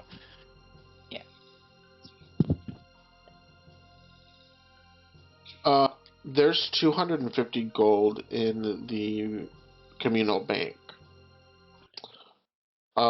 If y'all can let me have 100, I can put it towards a great restoration, if it's okay with John. Just say that's like 100 words of diamond dust. 100 gold. I think I'm at the measure where it's kind of we decided that, like, if you needed anything in particular, you would have bought it at Slayer at the Maw. So if you want to use diamond dust, you'll need to take it from other reserves. Oh, let me see. Revivify Diamonds. was a spell that you guys had capped for, so I'd be okay with that. You're right. Sorry to put the No. I forgot that we bought diamond. Yeah. Okay, Yeah, we have have it. one revive worth.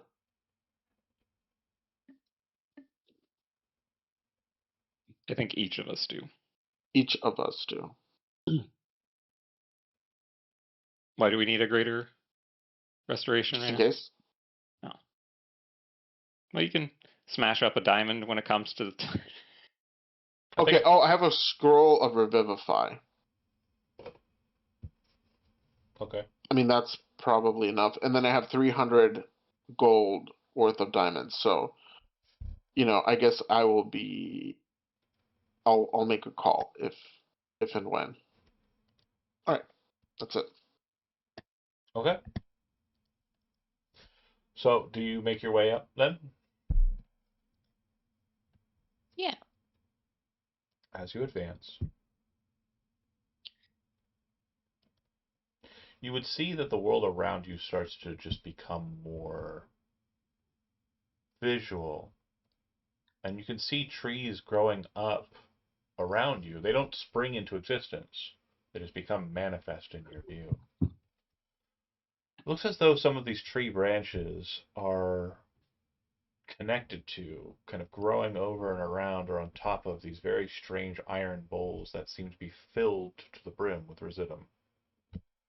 Glowing, sparkly dust seems to shine with a bluish light. The path up ahead to you seems convoluted, but you can see the gates from here. It's just, whereas before it looked like they were kind of just floating aloft in space, now they appear to be measured, kind of on the ground, present. Standing in the circle that they are in, you would see 4 individuals. One of the gates opens, and a 5th individual comes out. From this distance, it looks like the 4 individuals, just from silhouette and kind of, what you can see of them. There are 2 elves, one wearing kind of roguish gear or kind of rangery gear, some sort of bow user, a knightly type with kind of pointed ears, maybe slightly pointed, not fully so, wearing a helmet, very distinct, very noticeable helmet. You could definitely, if you saw it again, would recognize it. What appears to be a tiefling, very short horns growing from their brow, stark white hair, very fine-looking attire. And the last of which appears to be a merfolk, holding a trident, well-armored, doubtless making a pun at this moment. Mm-hmm. This 5th individual is older. And not just on look, it just feels from this distance looking at them much, much older. You can also sense a welling of power within them. In this moment, it feels like you're not really looking at something that's happening now. You're looking at something that's happened already. Do you wish to proceed or retreat?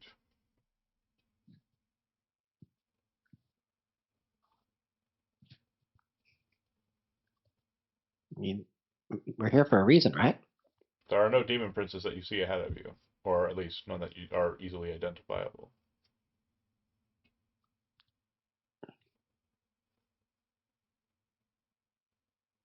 Oh, Is speaking yeah. with them an option? They are a good distance away. Like, you are basically a parking lot away from them. Okay. We know Tom? that the demon princes aren't behind us. You look behind you, and you'd see that there is nothing on the platform you just left. So this is the Great Order. Why are they here? Do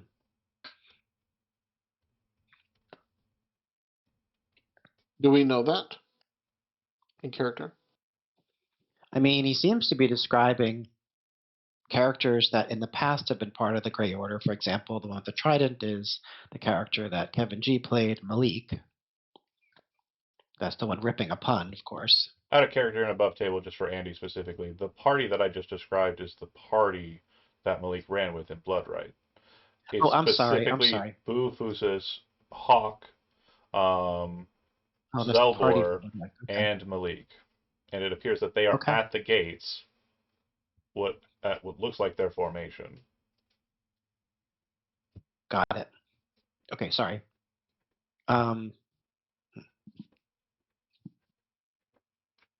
So, if you wish to advance, you may. If you wish to turn back, you may also do that. I don't say see a reason to turn back. Me too. Onward. You continue Fighter. on, and you would see that the older man, this stranger in like dark black and green robes, begins to fight with these individuals. The fight is really brief.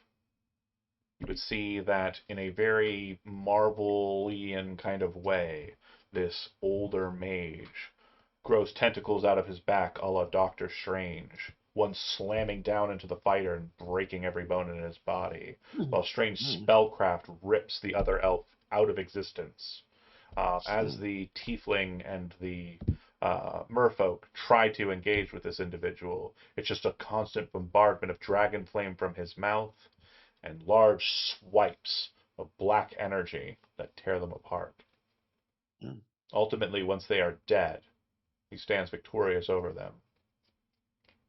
You make it so that you are now just at the gate that would enter you into this space. And what you realize is that you are coming through one of 13 gates into this space. Okay. So we're reliving scenes from the past. Sapakli, I think you came to a very interesting conclusion with that. And the kind of look on your face. I just want you to go ahead and walk through that real quick. What Andy said I'm just thinking has a bit of merit, but I think what you're thinking is probably more. These are the gates of Ashtar, is what I was thinking. You're walking out of one of them onto the platform that is surrounded by 13 gates. So, to your perspective, there are 12 other gates, and you are stepping out of one. Did we just step out of hell? Great question. Hey, hell? You hear a voice say. You see a very beautiful-looking demon appear near you, wearing finery. He is very traditionally demon, very almost like a tiefling demon. And he smiles at you with just a casual look. I know you're here to kill some of us, but I would pray that I'm not one of them. Jay. Is this Jai? No, it is not. Jai. Okay. No.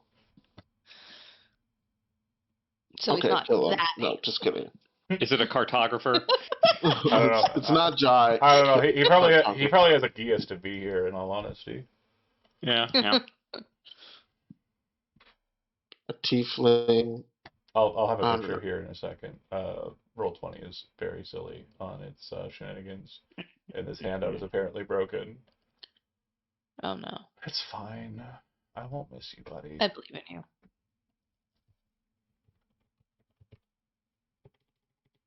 Also, new keyboard, always press caps lock for no reason. I had a keyboard that did that. He sounds very Raphael coded from Baldur's Gate 3. Oh, sure, why not? Yeah. He very much predates that, but... Yeah, we made him up before that. And by we, I mean him. Oh. Wow. So, you are very focused on killing her? Killing who? Her. And he points back at the scene. You can see the old man kind of standing over, looking at them, and he kind of does like a bit of a laugh. And then a woman kind of appears, like almost walking through a mist to stand here. The woman in question is wearing robes, very fine-looking robes. Her skin is kind of a porcelain white in coloration. It looks like there are cracks in her skin, like it was actually porcelain, and those cracks in question have been filled in with gold. She has a symbol upon her chest, which is the Allowane symbol upside down, meaning death. And she's holding in her hand a dagger, which she is slowly pulling out of its scabbard. Nice. The old man doesn't seem to notice her.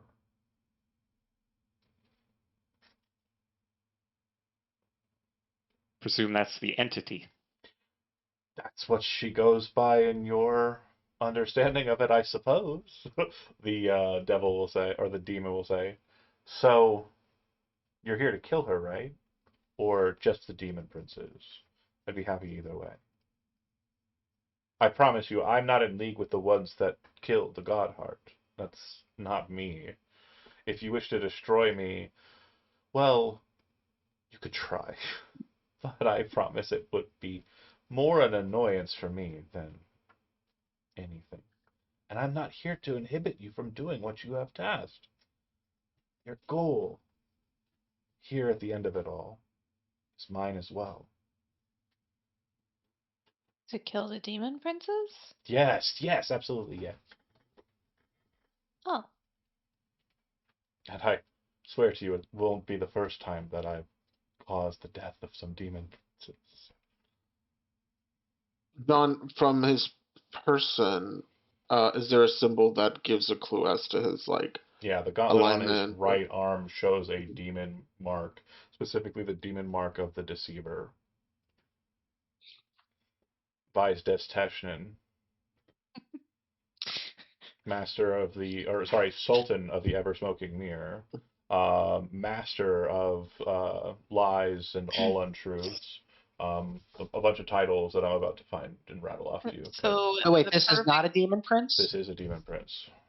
That's yeah, what I thought. This is the perfect demon prince I to believe convince Ronnie into not killing him. As far as narrative goes, not the first, but as far as actual creation, the first. Charlatan Principality, Emperor of the Gate of Omegadon, Falsehood Prince, Master of Lies, Puppeteer of Souls, Shadowbinder, the Deceiver, Word Devourer, also the only creature in existence to have performed Party as a skill. Yeah, there's a lot going on here. So would you help us kill the other demon princes? Help? Well, it depends on what you mean by help, young one. Do you mean directly? Well, I can't. No, Oh. I can't. Despite not liking rules, I do understand the purpose. And they're usually cages for those who care about them. Like her. And as he kind of points back to the scene, you see her stabbing the old man in the chest, and his face just going, oh, as he takes it. And you would see these kind of just powerful lights break away from him and rip his body into pieces. And tentacles rise up out of the gate that he came out of, grab him, and drag him back into the gate. It's very Oh. intense. He's stuck there for 100 years now, right? That's how that works? Probably. At least 100. I'll be honest, the envious one is a little bit slower with his food. What do you get out of helping us, however that might be? Well,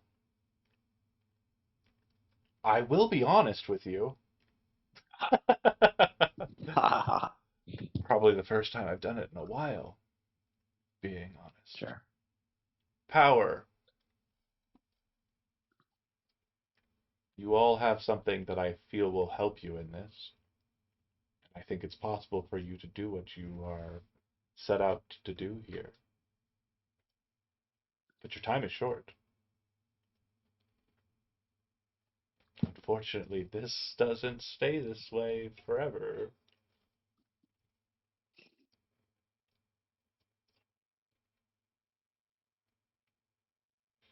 What doesn't stay this way?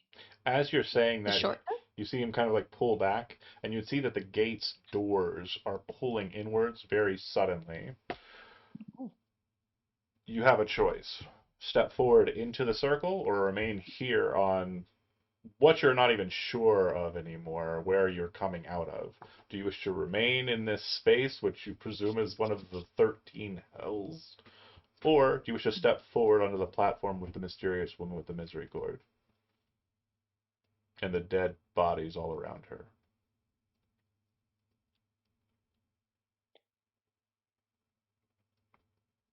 I mean, that's the entity that they spoke of earlier, so Yeah. I say platform. Push forward. Wait, they were fighting her? Jumping through, you're saying that? Or are you trying to hold back? It's like, and say wait, that? hey, wait. Yeah, it's literally split-second decision, so just Yeah, no, she. You all hop I'm, like, forward. going, like hopping forward, and then like, wait, they were fighting her?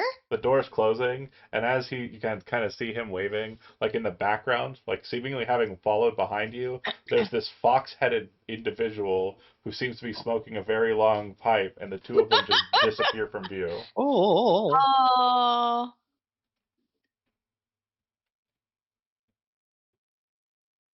You would hear the I like drip, that guy. drip, drip of blood from the tip of a blade. And as she recognizes that she's not alone, she turns to face you. Ah, fated ones. Ones with destiny Hello. writ large on your souls.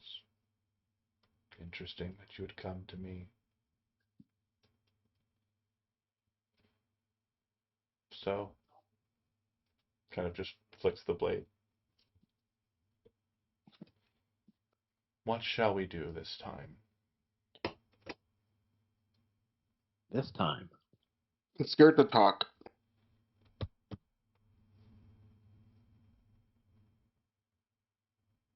This time. Well, based on Good.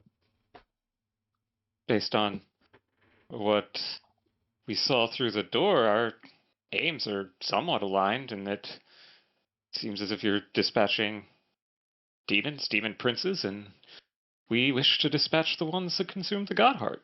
No, this one's worse than a demon. She'll reach down and grab a hold of the old man by his neck and just lift him up with seemingly no issue. Kind of raise his body aloft and stare into his face. This one's an usurper, taking which he did not earn. Stealing from the gods like the first man created. Foolish. And just seemingly just for measure, just like twist the neck. Even though the life has already kind of fled his eyes, she just kind of mangles the body and tosses it aside. Well, of course, all the same, it sounds like, since the demon princes that we're after also took something of the divine. You've taken something of the divine as well. You I brought didn't. something of the divine here, haven't you? Looks to Arya. And you've allowed the divinities to fall. And you, worst of all, looking to Termaine. Oh, Ouch. Breaking your oaths and not even understanding the gravity of it. She'll place the misericord back into its scabbard, which goes back into her robes, and she kind of moves about the space. A second entity will manifest. The garb is similar but different. The first entity appears to be wearing kind of dark robes. The hair underneath appears to be kind of bright red and vibrant. The broken face, as I mentioned, the symbol.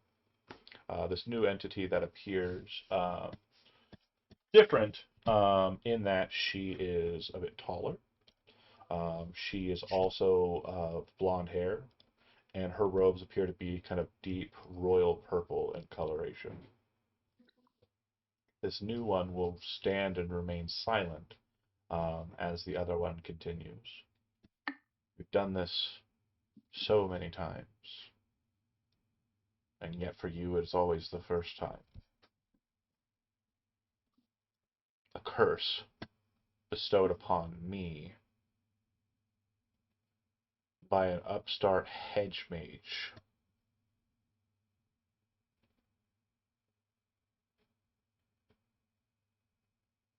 Chronomancer. He's placed us all here in this prison. A prison of contrivances.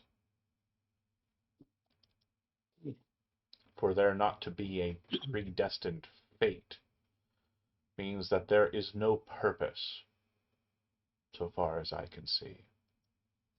No aim. Nothing to work towards. if there's no predestined fate, how does this keep happening over and over? Again, there is no outcome. The arch being broken has placed us here, irrevocably so, at the end of it all, but also at the beginning.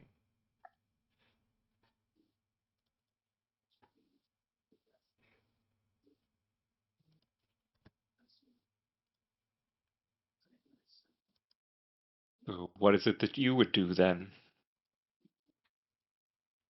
You seem unhappy with the circumstances. How would you change them? I will do what I've been charged to do. Continue to try and break out of it. And as I understand it, you are but servants of the three. Servants of her specifically, and all her various forms. You create an understanding of a power structure, old, ancient, and unworthy. We seek to break it. Above the table, I am thinking, I did accidentally help somebody break a cycle a few sessions ago when somebody of Mysteries just was like, oh, I could get out this way, so, I could try that again here, but... This is her, by the way, just in case you were curious. And she may seem familiar to some of you. Yeah. If you've been playing in the Tomb of Fate Exactly games. why I asked if it was an entity with a capital E. Okay. But given that breaking somebody out of this cycle would have some dramatic consequences, I'm not going to unilaterally be like, hey, I have the symbol that somebody else saw that did a thing. So again, I don't care. Free reign. I'm tossing that out to the group before what I symbol? just go.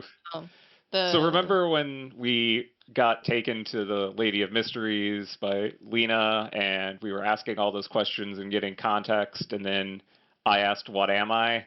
And she saw the symbol on my hand and apparently realized that was a way to no longer have to play by the rules, left, and her whole realm collapsed. Okay. Thinking / wondering if maybe that's a way that the entity or entities could do the same. I mean, we could try it. Well, yeah. That would be... we die. You haven't brought it up in character, but to be sure, we have to make sure we have all the entities. So. Yeah, but they're in opposition to Allowane and the Triumvirate. Oh, they sure are. Yeah. I do not want to. I mean, Arya, despite everything that she is, kind of like in service to Allowane and Atavius, for sure. True. You know who else doesn't like Allowane because of family history? This guy. This guy. I mean, Soul could act on their own. Soul's also a little bit of a team player, though. So the elves are. Are you devoted to Allowane at all? I think Ronnie is more of like a Creaster level of devotion. A what? A Creaster. What is Christmas that? and Easter. I see. I love that. Ultimately, I'm keeping it on theme with Easter. Being yeah. Ultimately, there is one last entity that will arrive.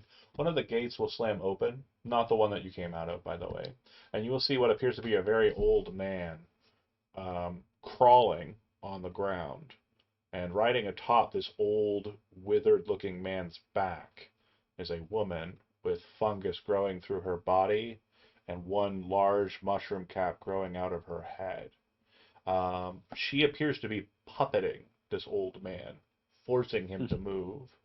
And when it comes to the room, the groaning, the weird, viscous sound of an old man's body being dragged across the ground, she forces him to stand up. And she stands next to her sisters. That is so She's gross. awesome.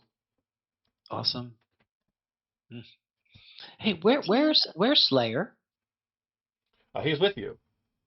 He's with me. Mhm. With us. Okay. I would like to change my allegiance to whoever this lady Yeah. is. Yeah. This queen. It's one vote for let him out. Got it. She's scary. So, knowing the based on your religion roll earlier, you would know that this is another demon prince, not her, but the thing she's puppeting, and that is the demon prince. Hold on, my brain That dumb. sloth. Yeah, but I always forget the pronunciation of his name. I actually have a guide. Hold on. Steve. His name is Steve, the demon prince of sloth. That was it. That's what it's actually spelled like a lot more letters, but Yeah. As is tradition. yeah, I It mean, has a lot more vowels than you would think. you're playing in a Johnny Prey game. I'm gonna fucking Maybe an apostrophe and a hyphen. Morbazenrot is the name of the demon prince, the despot of the That gate doesn't sound Steve at all. of Thehaven, the demon prince of Sloth, also known as mostly just the despot of the gate of Thehaven. Yeah, he was too lazy to come up with more names. It's extremely on brand. That's funny. Right. Sometimes So what is powerful enough to puppet it? her. That lady right there. Or right there. Oh. This is very scary. But you're fascinated. You love it. So, Yeah. Yeah. as it was again, are you prepared to face our champion?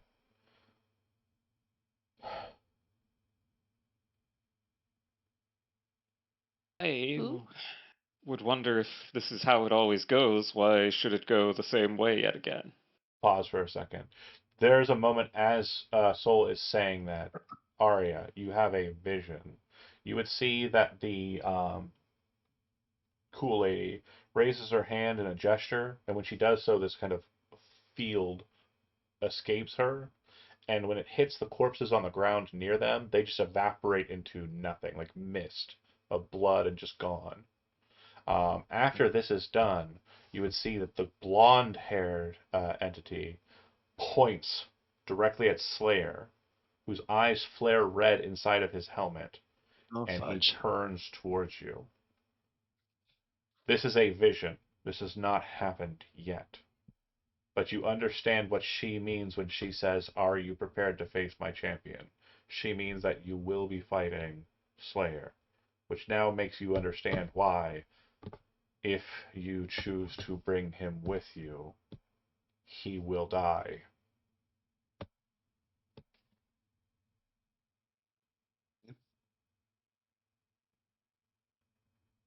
So, you ask your question. The red-haired entity will look to you. Are you proposing something, child of the moon?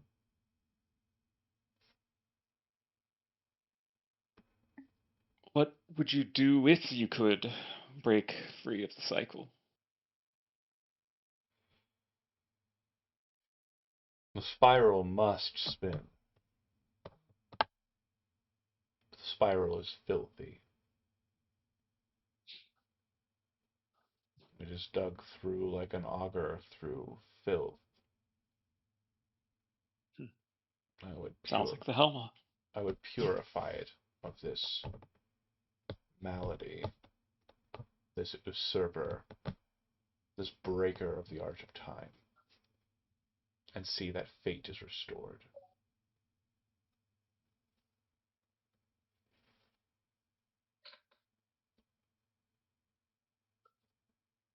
These entities are not Yeah, demons. They are not demons. The only demon currently present, to our knowledge, actually there's two, but the old man that we're looking at, and then also I believe Slayer was marked as a tiefling, so kind of part fiend.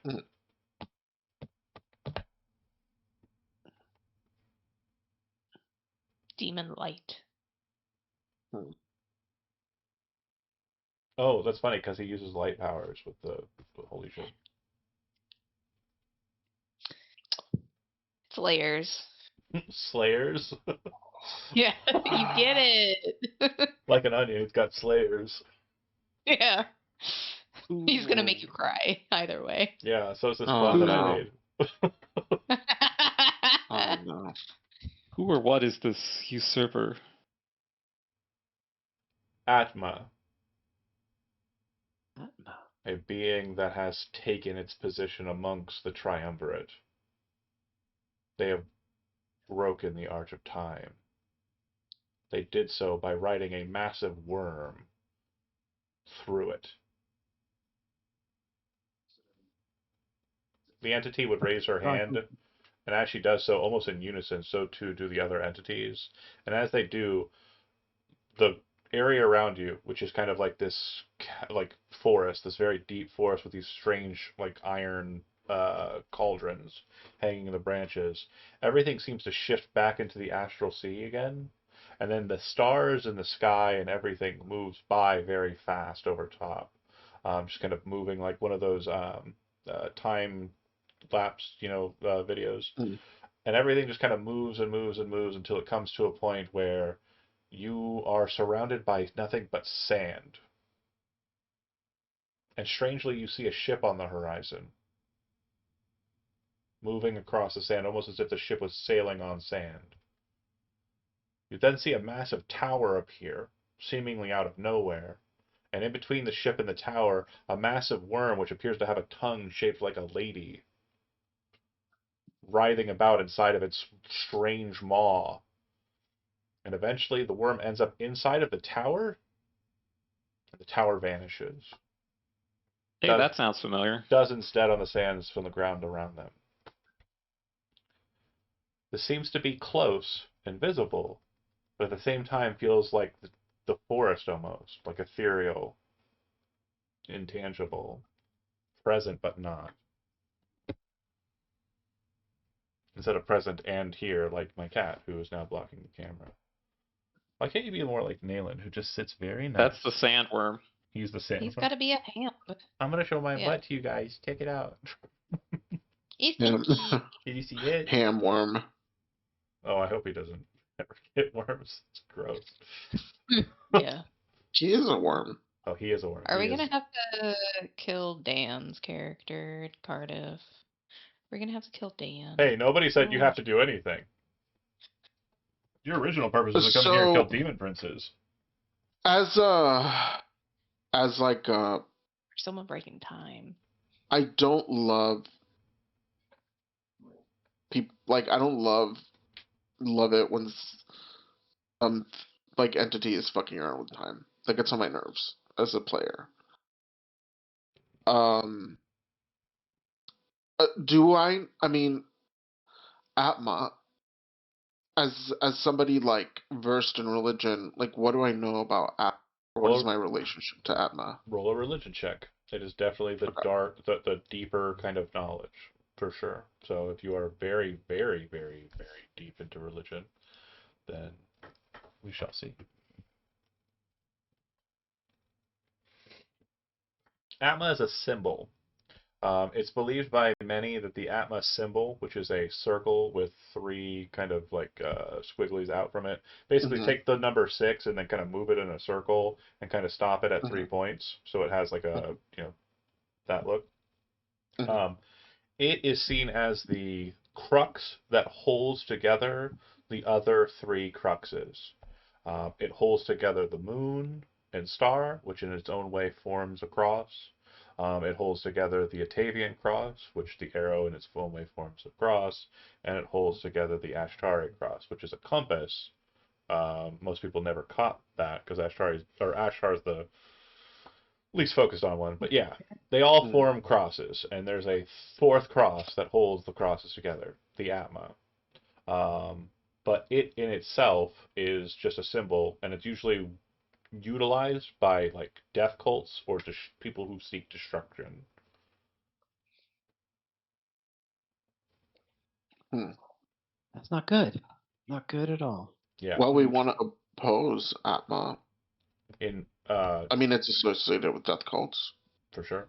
And I will say, like, this is kind of above table and like more of a historical note. If you look at some of the older games, like way older games, and you've played in some of the older games, when I was kind of more, I don't know,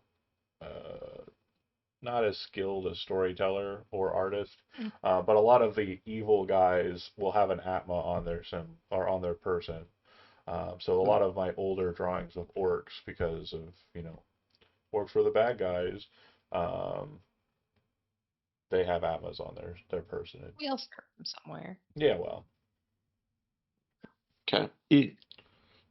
If you were to undo what this usurper has done, what would that mean for the people of this spiral? well, it wouldn't be pleasant.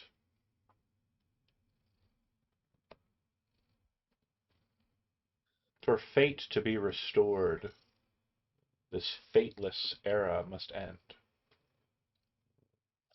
I do not know what that means temporally, but I do know what that means tangentially.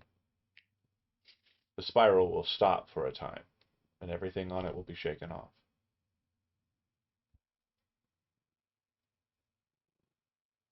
It's peculiar to me that you refer to them as the Fateless and us as the Fated ones. Does that imply that we alone have a fate still? You were chosen by him. You were chosen by him and his paragons of magic, for whatever reason, to come here and enact your duty. Him. Atma.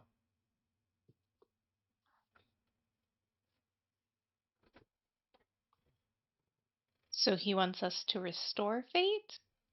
No. No. He wishes you to deal with us. Oh. But we could restore Why? fate. I know not. Perhaps he thinks that you can, by some measure, defeat us. But I assure you, you have no chance.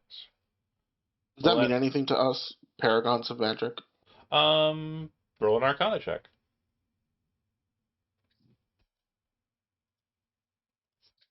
And referencing another Patreon art.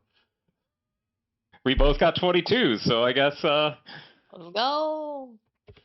Paragons or patrons of magic were a group of powerful mages who, across the histories, have written powerful magics.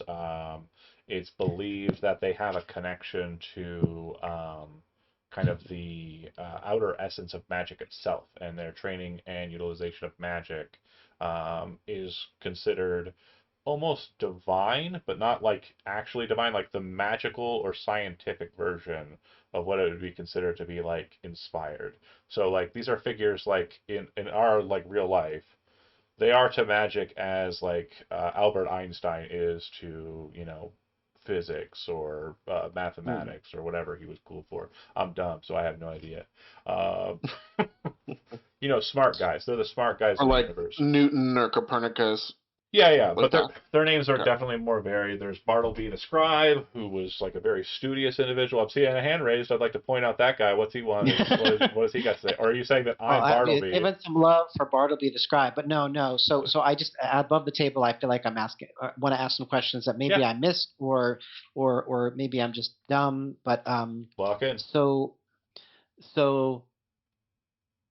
the demon princes want us to deal with the fact that the arch of time has been broken. One of They them want did. to restore. One of them did. They want to restore things to as they were. Oh, these aren't and demons. If you're talking about These these aren't ladies, demons. they're not demons. There's one, like, There's only one demon prince riding here, a demon. and yeah, he's the demon prince They're of sleeping sloth. He is attached. literally just a throne that moves because she puppets it. But yeah, these three ladies are not demon princes. here. Okay, I guess what one of the things that we don't want to have done is for the demon princes to be able to continue to be present on the material plane, right? Right, that is a problem.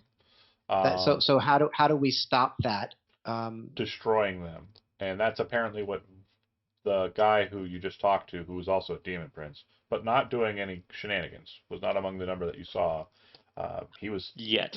like, yeah, kill demon princes. And what you'll Yeah, note, but then what you'll note Go too, for it. real quick, is for Bazenrot, and I'm pretty sure I mentioned him specifically, was there when the Godheart died.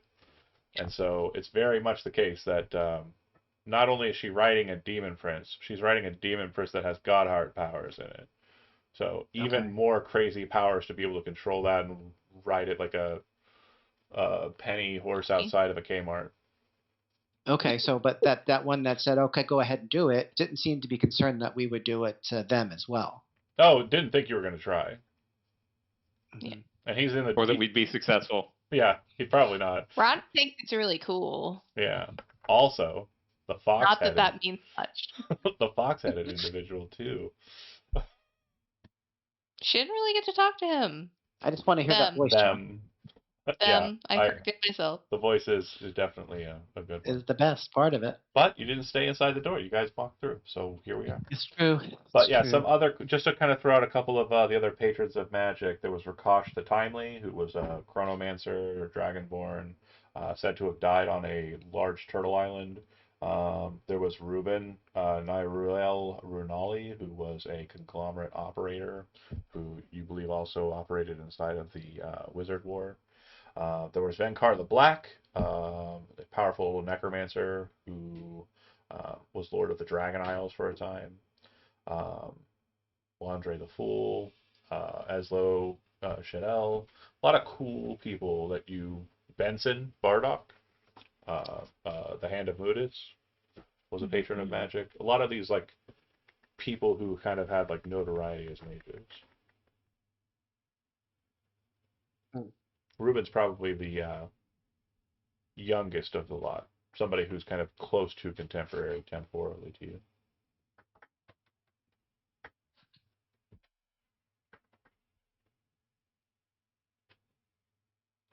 And then what of the demon princes that usurped the Godheart then? Well, if you wish to engage with them, that will be a situation where we have to tango. And she'll kind of gesture forward like that's a non-starter. Mm.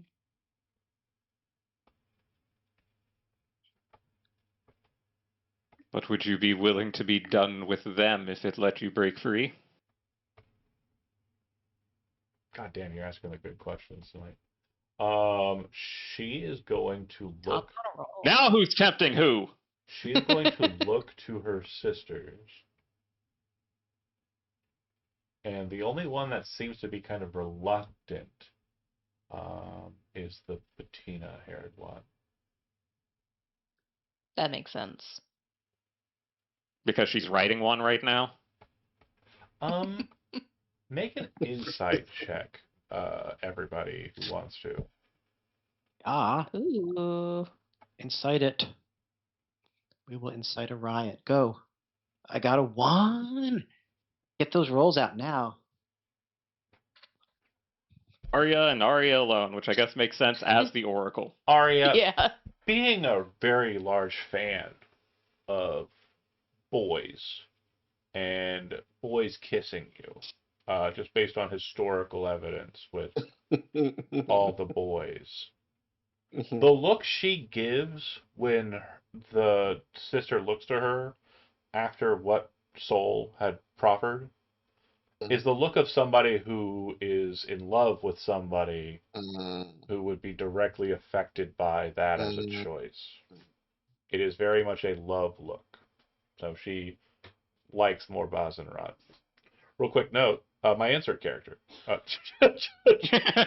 Nailed it. Is this a toxic relationship? We Does she thought it was nailing all along, and yet it was It's actually Bazenrot, Bazenrot. Demon Prince of Sloth. That tracks. That tracks. Pick your sins, never folks. goes outside. Gotta Yeah. drag him out. Hell yeah, he literally had to puppeteer me out into the demon town, out of Demon Town. The demon So town. the toxic relationship was the relationship between us and the DM all along. All we did. This is Gen Con right now. This Yeah. is that. Okay. So, at the situation as it stands, and I will make sure you guys understand. definitely this session was setting the groundwork for next session. I hope you understand that. You guys have done fabulously well. We do have time still, about 40 minutes, but I think there's still going to be a lot of back and forth and questions. And those are what I am expecting here, because next session will be a lot of action. So, that said, any questions forward? Because they are contemplating it, and I'm basically giving you guys an option to kind of put out into the ether any thoughts you might have on the process here. And that may or may not affect what I kind of decide ultimately as DM. I won't lie, I'm a hack fraud. I'll take your ideas, so I'll get fun. So yeah, I mean, as I really just shaking up the spiral. I don't want to be in opposition to the triumvirate, but it sounds like whatever Atma is not good, and they are more in opposition to Atma than anything else. If you want to keep this one, you can keep it, right?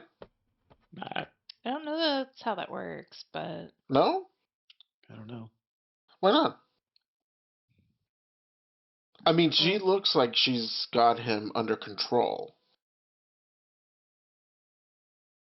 For what purpose? Look, she's in love. Who are we? We can keep that as our counteroffer to their counteroffer. So, Well, their counteroffer was no go. No. So far, they are currently in negotiations. 2 of 3 are down. 1, not so sure, and probably going Right. to fight about it. That's the we current. could convince her. But Let's ask a if they question. fight each other, that's less for us to fight. I Eh? just want to ask a question. So, Yeah. is the triumvirate okay with what Cardiff has done to the Arch of Time? What are you talking about? Cardiff's a part of the triumvirate. Oh, Cardiff is a part of the That's just- triumvirate. Sounds disgusting. I don't. I'm like that. sorry. Ugh. Atavius, Alawain, and Ashtar. I thought Yeah. they were... Sometimes 3s can be 4s, though, Andy. Fuck. Oh, John. So Baroque. So don't fix it. There you go. You could leave it. Oh Yeah. my god. And then you just have to fight Slayer and an entity-empowered Slayer. I don't want to do that. I was just trying to make it funny. Yeah, So, that's It was I top mean, tier above list. table, Andy, it seems like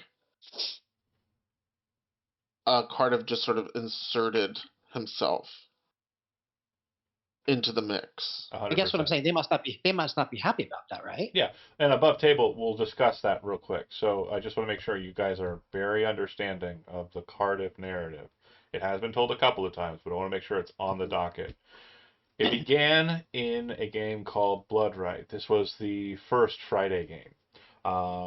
In that, Dan played a character, but because of his schedule, we had to come up with a very interesting way why his character would disappear and appear at a later time.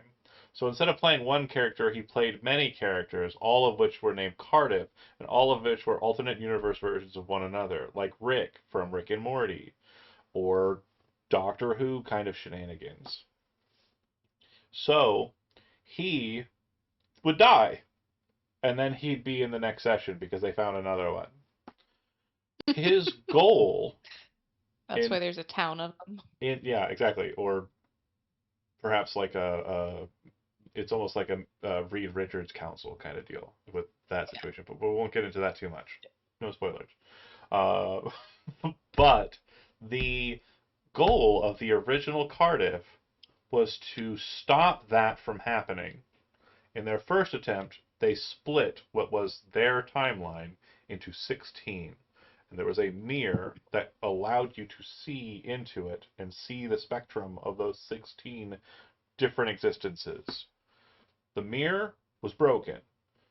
This was Cardiff's first interaction with time being malleable and timelines being severed, fates being stopped. Because it's his opinion that if you have a predetermined fate, you have no power of mortality. The rules of mortality are a farce, and you have been given choice with no actual choice. Ultimately, if you have a predestined, I'm going to be this when I grow up, and that's always the case based on your choices, those choices aren't choices. So he decided that he would break the arch of time, which would stop a future from existing and create the law of past and present. So we have dichotomies for each of the deities: good, evil, law, chaos, life, death. The last of those three dichotomies was formed when the first human decided, I'm going to take the powers from the gods and be like them, so I have actual power to initiate my choices. They reluctantly took that power away from him, gave it to his wife, who seemed a little bit more level-headed, as women are wont to be, and she created that dichotomy, life and death, the rule of death, the law of death was created in that moment. Mm. But past and present was also made in that moment, because she was advised to create that dichotomy by a mysterious stranger who just appeared there on the scene. And that mysterious stranger was Cardiff, who had already broke the Arch of Time, and he did so by slamming the Lady of the Deep into it. Rude. Nice guy. Because I know, remember, right? it was a Cardiff in that clock tower, that Mazier's tower, who said, Mm-hmm. bring her here. Yep. We can lock her away forever. Forever is a very different terminology for a chronomancer to be throwing about, banding about, than it is for a person like us who doesn't understand the implications of an eternity. Yeah. This Lady of the Deep, pre or post This Lady of the Deep was in Yes. Rush of Madness. Yes. Amalia? Yeah, it was her. And also the silver-eyed guy, the halfling. Oh, okay.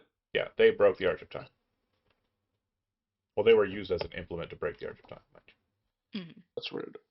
They had to fight him, so that was ruder. Yeah. Pain in the ass, fucking sandworm. Yeah. So My God, the Lady of the Deep has been through so much. Yeah. This is too much. yeah, and then we went back in time with Chad running that one game where we had the formation of the Lady of the Deep. Lady of the Deep's been going around for a while. Yeah, she's very cool and all made by Lady Chris. of the Deep lore, am I right? Yeah, hell yeah.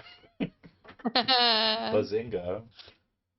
That pun was so bad, I'm taking inspiration from everybody. JK, I don't JK, have JK. any. Not like Elizabeth made the joke. Come on. All right. That's fair. Yeah, she never makes jokes. So any questions regarding that kind of understanding of Cardiff?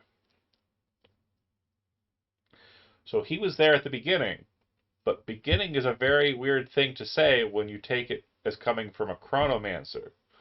Beginning is not a beginning; it's also a set point in his time. As I noted, I mentioned that as the last thing that would have happened. Yeah. As a player, and maybe even as Arya a little bit, I'm very repulsed by the idea of something like creeping in and getting into my beautiful triumvirate, which is so like symmetrical and like elegant. Two, I don't like this time fuckery. Well, can I put a note on that? You currently are serving an entity that was created by the triumvirate and discarded because it fucked with their triumvirate. If it just makes you feel any better. Well, it does. It does. I mean, I'm working with this thing because, it's my lot in life, Yeah. not because, I still revere the triumvirate. Fair. So, God, that'll be a fun decision later. oh God. So Oath breakers. the other thing that I don't care about is why do we have to kill all of these things that devoured the God Heart? Like, what is the Because they are Meanie dangerous. But play. okay, I, even her boyfriend. I mean, it's her boyfriend. So, yeah, I mean, that is a valid question, other than, like, hey, they did a thing and they're hyper dangerous now. For me slash Soul, it's that they are dangerously close to being able to break boundaries that nobody else can. And I have seen from Soul's family history and what we saw with the dragon at the dam and whatnot, if somebody's going to interject and stop something, it's not going to be when bad things are happening. Right. That's What the are the feeling he boundaries? has. What are the boundaries? Divinity being in the material plane, like they're already kind of breaking that by being in Yeah, the Helm. they're already doing Yeah. it. Yeah. Yeah, but So, now they're you even know- more empowered and can do it with like more abandon because of the Godheart powers they've been bestowed with. Hmm. And I mean, theoretically, yes, the Grey Order would stop that, but they haven't yet. And as Why like, not? exactly, and Soul's experience because of his grandmother's stories, and again what we saw with the dragon and Thorn on the Dam, they. Well, you know don't how the see- police are. Yeah, right. So, from Soul's perspective right now in this whole situation, I mean, first off, Soul's a little nihilistic about things because it's not been a great time from day one. Yeah. Things don't seem to be working great as it is.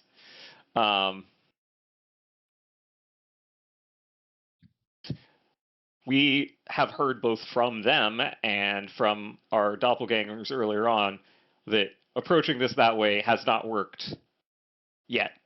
Like, the implication is this has happened a bajillion times at this point. Right. So if we could break the cycle, maybe that's... And in character Arya, as we're sort of like, trying to wrap our minds around this, she'll casually be like, yeah, and they're just gonna make Slayer into their champion, and he'll probably kill us all. So Maybe. Maybe not. But I mean, if this has happened countless times, don't you think that the soul would have tried the thing with his hand already? Doesn't seem like it has, given their reaction. Does Other Soul have the hand thing? Never I don't think we asked. know. I don't It think we didn't work. asked. So Interesting. also, maybe those other groups didn't have the power of friendship like we do. Yeah, you hear it Those in are your friends, head from Metis. Definitely. Our new name is the Apple Fritter Gang. Sounds like a 70s Disney movie. Oh yeah. Oh God. So at this point, the entity that you put forward the note, the offer to, we will accept your plea for your lives here in that we make an addendum. We will go along with what you suggest, but she must be allowed to keep her toy. And in response to that, you hear her say, "It's not a toy. Stop being so..."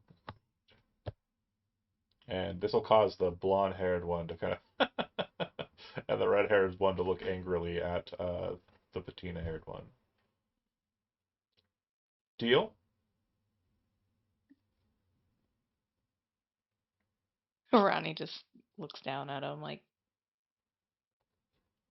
He's kind of looking up at you like that picture. Like if you're looking at it, so it's just kind of like his eye, like his brow is like it's like sagging down over his eyes. You can see like the flesh of his eye kind of like peeling away, and it's just like the eyes kind of just like you can just see the pupil just trying to look in your direction, and it's like just such an effort, like so hard, but then it finally like locks onto you. I kind of want to ask what they'll do, but I also don't want to risk blowing up the deal. So, that's fair. I mean, one of them is better than what, like 6 of them that are still running around? I mean, yeah, but he's just kind of there. For now. Maybe she'll get bored of him eventually and destroy him. We will make this deal on good faith, as I understand you to be in little position, understanding the way that this goes, to pull back from your agreement. You see off in the distance, well off in the distance, an explosion in the sky. The sands, like that you were kind of looking at and around you, all seem to Mhm. fade away, almost like a wind rushes just the material reality around you, and you're back in a space where you're looking at the astral sea all around you. The only thing that remains around you is that explosion off in the distance. And it looks as though way off in the distance, what appears to be like a small square shape is exploding in bright orange and red fire. You would then see the entities kind of all in unison strike their hands like this, and as they do so, kind of darkish gray line of fire appears after their fingers. The deed is done. The demon princes have been dispatched. The Godheart's energy has been released back into the astral sea. Oh, what? Wow. Just like that. Unfortunately, do not fear. By covenant, we cannot do the same to you. Hmm. And you would kind of Well, that's understand, good. hence the need of a champion. The champion is Oh, there to murder right. you because I the did think rules. about that. I did think like, well, No, but they can definitely deal with demon princes, no problem. nice. Yeah, well, how's that possible? Power over life and death. They are, yeah. Hmm. Taylor? They're also Power of life and keeping death. promises. Yeah. Now that that is handled, show us the way you wish to free us. And they had all kind of like moved their hands forward. The old man kind of just drops to his knees, and she kind of leans over top of him. The blonde woman kind of just glides forward, hand out, and then the red-headed one will walk with the. When she moves, you can hear her feet kind of hitting against the ground, the stone, and it's an almost like porcelain against stone sound rather than flesh against ground. Mm. I will remove my glove and hold out the hand with the mark. And they'll all kind of gasp and like it's just very kind of very excited sounding kind of gasp or sigh of like anticipation. And then I'm not sure the exact mechanics, but it has allowed at least one divine being to break free of their realm. yes, her. And they all kind of like whisper like one after the other, her.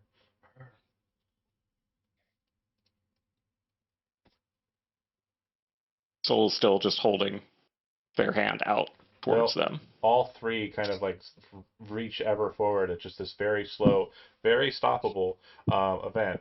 If anybody would like to interject now that they have done a thing, Speak now or forever hold you your absolutely peace. can. So I'm not I trying guess to I just railroad have more. anything. I'm sorry, I have just another question. Oh, So like okay. I think didn't we know that when if you defeated one of the demon princes on the material plane, that when actually defeating it, it would go back to the astral plane? Which is where we are. Right. Yeah. And so these were defeated on the astral plane, and they're really gone. Yeah, so what happens to a demon prince when it dies in the astral sea or in its own plane is that it is returned to its throne until someone usurps it. Mm. Okay, so it's not So then it destroyed. can't Destroyed. leave. Yeah, It's sort of they will return reset. in 100 years if they are not if their throne is not usurped. Which is Oh. Ashmedea was able to keep her throne because it wasn't usurped because it was protected by Vaistas Teshnin because Ashmedea was loyal to Vice That's right. Teshnin during the civil war of the demon princes. Vice basically had a bunch of other demon princes killed because they were not playing politically well with him, and he's like, nah. Nah. And then he basically has like kind of, good stronghold over this, but these demon princes are a problem because now they're thinking, oh, we got some god powers, we can do some cool shit. So he kind of wants what you want and got it because they're all dead now.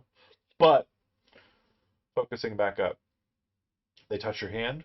Nobody stopping them. Okay. No. When they do so, you would see them kind of just elatedly kind of move away from you, seemingly kind of like holding their palms up, and you can see the mark of judgment forming on their hand as well, taking it in as if it's like a treasure. The space around you, I said drop back to astral sea time. You see that the orange fire still kind of reminisces out there in the distance, kind of fluttering but fading. And they just lift up into the air, start moving away from where they stand. They seemingly grow larger in size as they do so, but they enter into the space, the stars, if you will, just kind of maneuvering away from you. Did they have any other parts of the bargain that I don't recall that they had to fulfill, or it was just killing the demon princes? I think that was the only thing. Yeah, they nailed that. They Yeah. also unintentionally killed Should have asked for more. unintentionally killed several of the Grey Order in the process. Yeah, well, that's what the demon princes were doing. They were fighting on Tavern. Which ones? Yeah. That big explosion off in the Whoopsie. astral sea, this guy there, just Got it. above table. Yeah, the demon princes were like, well, if you're going to try and check us, we're going to check you where we have the most power. I guess that's why they weren't interfering, because they were intercepted at home. Yeah, That makes sense. Well, Okay. sounds like we got 2 wins. right. No more space cops. 2 W's. Thorn's not a space cop, and the space cops are gone. Tom's just winning all left and rights. The entities will fade away. So you stand there at judgment, and you look to the 13 gates, and they are all sealed. But you feel like you could move through any one of them that you'd want. As a reminder to more than 6 years ago for Andy, if you look up, you'll see the wheel of Emirnian. If you wished to leave this place in that fashion, you could be respun back into existence as a reincarnated soul. That is an option. Or you could jump off the platform, which would drop you into the abyss, where you would descend eternally, seemingly forever. Or one of the 13 gates. I mean, if we drop off, we could run into Narva or whatever Avran the dragon is. Yeah, he's down there. Somewhere. Yeah, I think a lot of Jonah's characters ended up in that fucking pit. So weird. Yeah, he weird. loves jumping into the astral sea. Balro jumped into that thing, fucking got fused Yeah. to the 100-handed one. Yeah, lots of fun times, that Jonah kid. Oh, yeah. Too bad he isn't here to open a genie bottle and just really Oh, God. wreck those negotiations. You know, I was gonna try to summon a hag and then accidentally lose control of it, and then we would all get killed by it. But then I thought that's too much like the genie bottle. I got a whole backpack full of MacGuffins that I've collected through this game. I can see what they do here. Let's see. I got a darkened soul Shake the mirror. bag, dump it out. I would have clipped it, but Yeshuit will look to you. I got a vial of Proto Orvo, you know. Yeshuit will look to you and say, well, the only measure we have to deal with this is to leave through one of the hells? Kind of a raw deal. Well, we did go through one of the hells to get here, right? Through the Hellmaw? That other guy didn't seem super trustworthy, but he kind of owes us, so He seemed nice. go through that door. Nice. Yeah. They always seem nice, dear. A little smarmy. What do you mean? It's almost like Tom. Wait, so we can't go the way we came? You can go through any one of the 13 gates you want. If you want to, you can. You also can decide which ones they are. Like, you can tell. Like, it's not like you'd be walking into a gate blind. This isn't like, you know, win, lose, or draw or some shit. Oh man, we could visit Jai. I know that the answer is almost certainly no. However, have the scroll of legally distinct town portal to get out of the Hellmaw. Does this count as the Hellmaw for that still with the way that all of Look this at is? John's face over Shippy. Look at... I was hoping that you would remember that, and my hope has been fulfilled. Yes, you are still in the Hellmaw. Got a giant white mustache. Well, I actually have it. Soul will rummage through their pack because this is way down in the bottom because I've had it for fucking like 30 sessions at this point from the last time we were actually in the Hellmaw. I mean, if we're still technically in, I don't know how to gesture for it, but if we're still there, this should theoretically open a way back. We'll just have to probably close it immediately afterwards because, you know. I mean, we can try it. Well, I'd like before to we know. do, aren't you all curious about what's become of,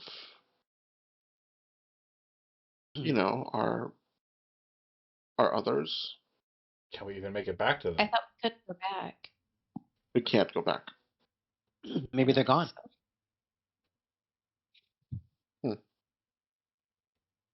Yeshua will say, I hope that they were able to deal with the axe, but I suppose based on what those women said, it's been dealt with. So you don't have to die. I guess I don't have to die.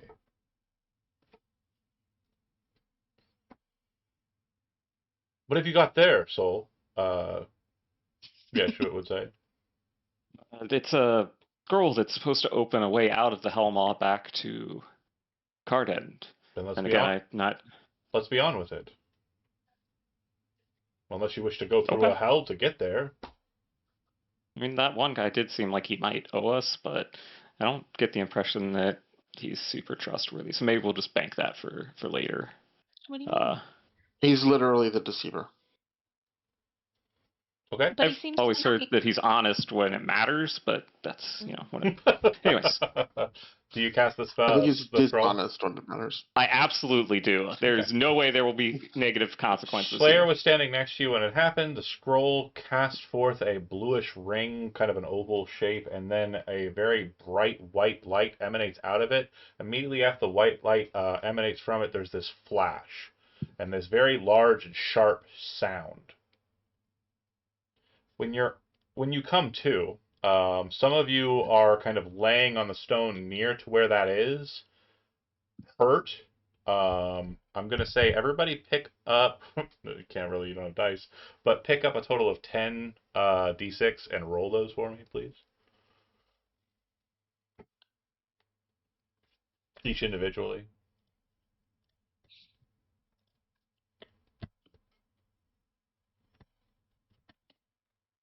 Oh, to do it. Whatever the remain is always the one. whatever the total is, take that many damage. It'll be slashing damage. And if you'd like, you can also make a perception check to understand what happened. I didn't do it right. I was lied to by God is what just happened. Nope. 22. 24. Oh, ow. Why? Oh, it beeped in my ear. Hold on a second. I am trying to get a thing to do a thing. And What? You rolled No, it's not D10s, 10D10. Elizabeth. Oh, I did? Okay, so it doesn't count. Oh God. Jeez. I'm trying to Four of roll. them. because of your folly, you Okay. must take it. Take the damage. It's still the highest of the totals. Oh, for sure. I'm Yeah, going to this see is if the that's highest actually percent. proportionally better or worse than it would have been. And then I 3 gotta do sixes perception. and 3 It's the fives. it is the same if we reduce that to 60% of the first roll from going from a D10 to a D6, Nerd. it would have also been 43. Nerd. Okay. The town portal scroll places you outside of the shop, if memory serves. Is that accurate? Yep. Yes. Yep. Okay. So what you would see coming through with a 22, I believe somebody rolled, is a massive 24. 24. I got a 25. Okay, everybody sees it except for. Did you get over 20? Except for Tabaka? the Oracle. The I Oracle didn't rolled see a 5. This isn't her domain. Okay, The, This is you know the what? present, not the future. This is like an inner eye only sort of situation. That was funny enough. I'm giving inspiration to everybody. But what you see come through in a very quick and hurried fashion is a massive gush of water just splashing through, slamming into each of you very suddenly.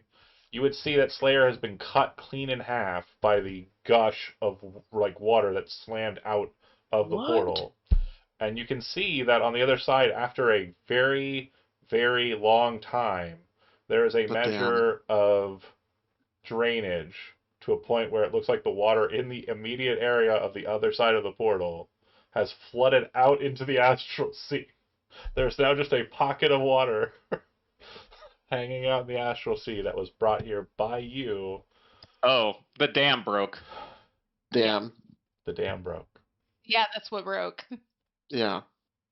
Thanks, space cops. We were gonna. I'm glad Yeah. you died up there. So, as you get up and see that Slayer is in fact dead, the prophecy,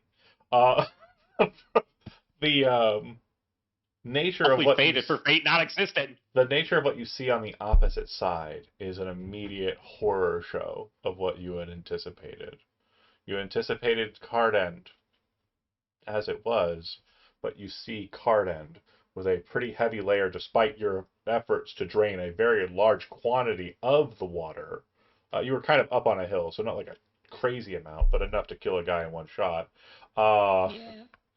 The nature of what you see on the opposite side looks like it's been completely swept away, damaged by water, and yeah, basically obliterated by the promised end of the dragon, Bahazarad.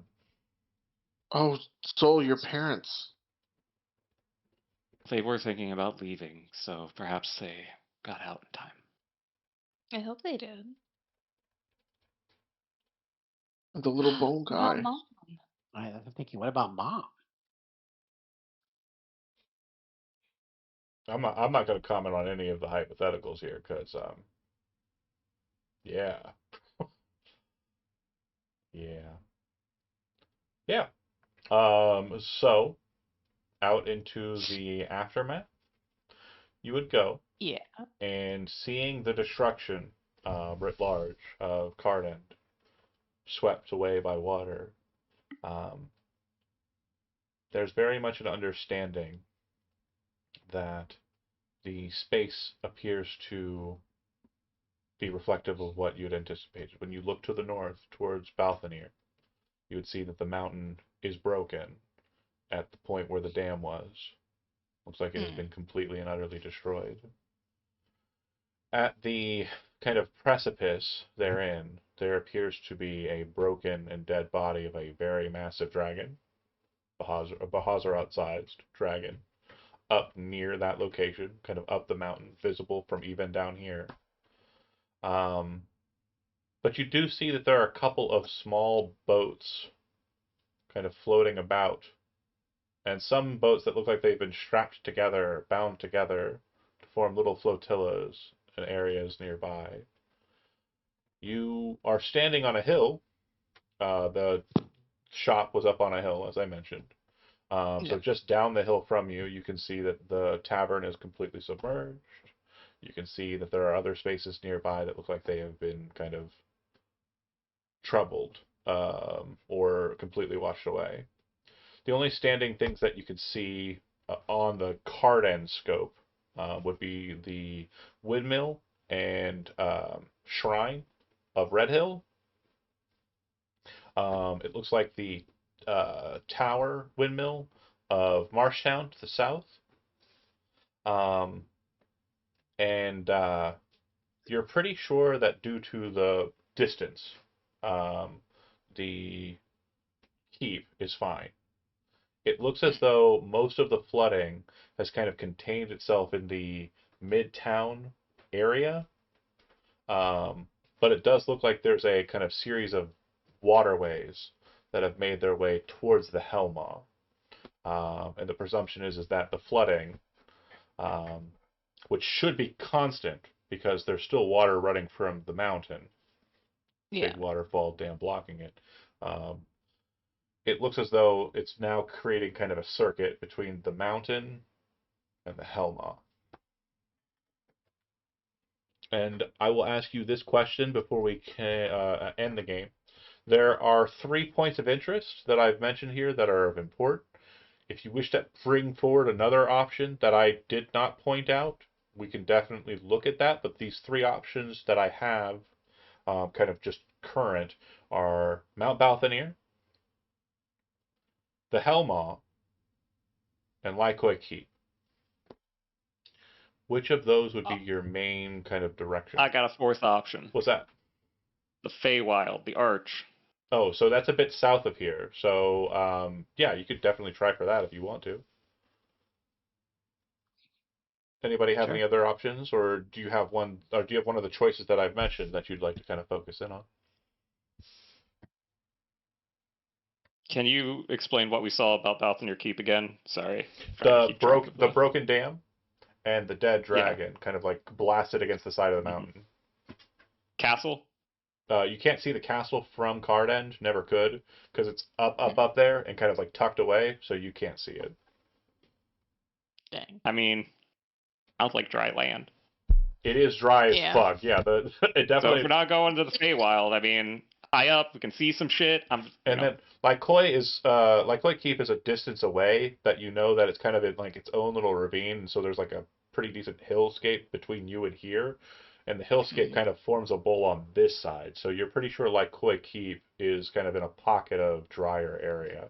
And then the Helma, it's down the ways a bit, and there's like a lot of craggy land in between it and there. The Red Hill just kind of starts that kind of perspective.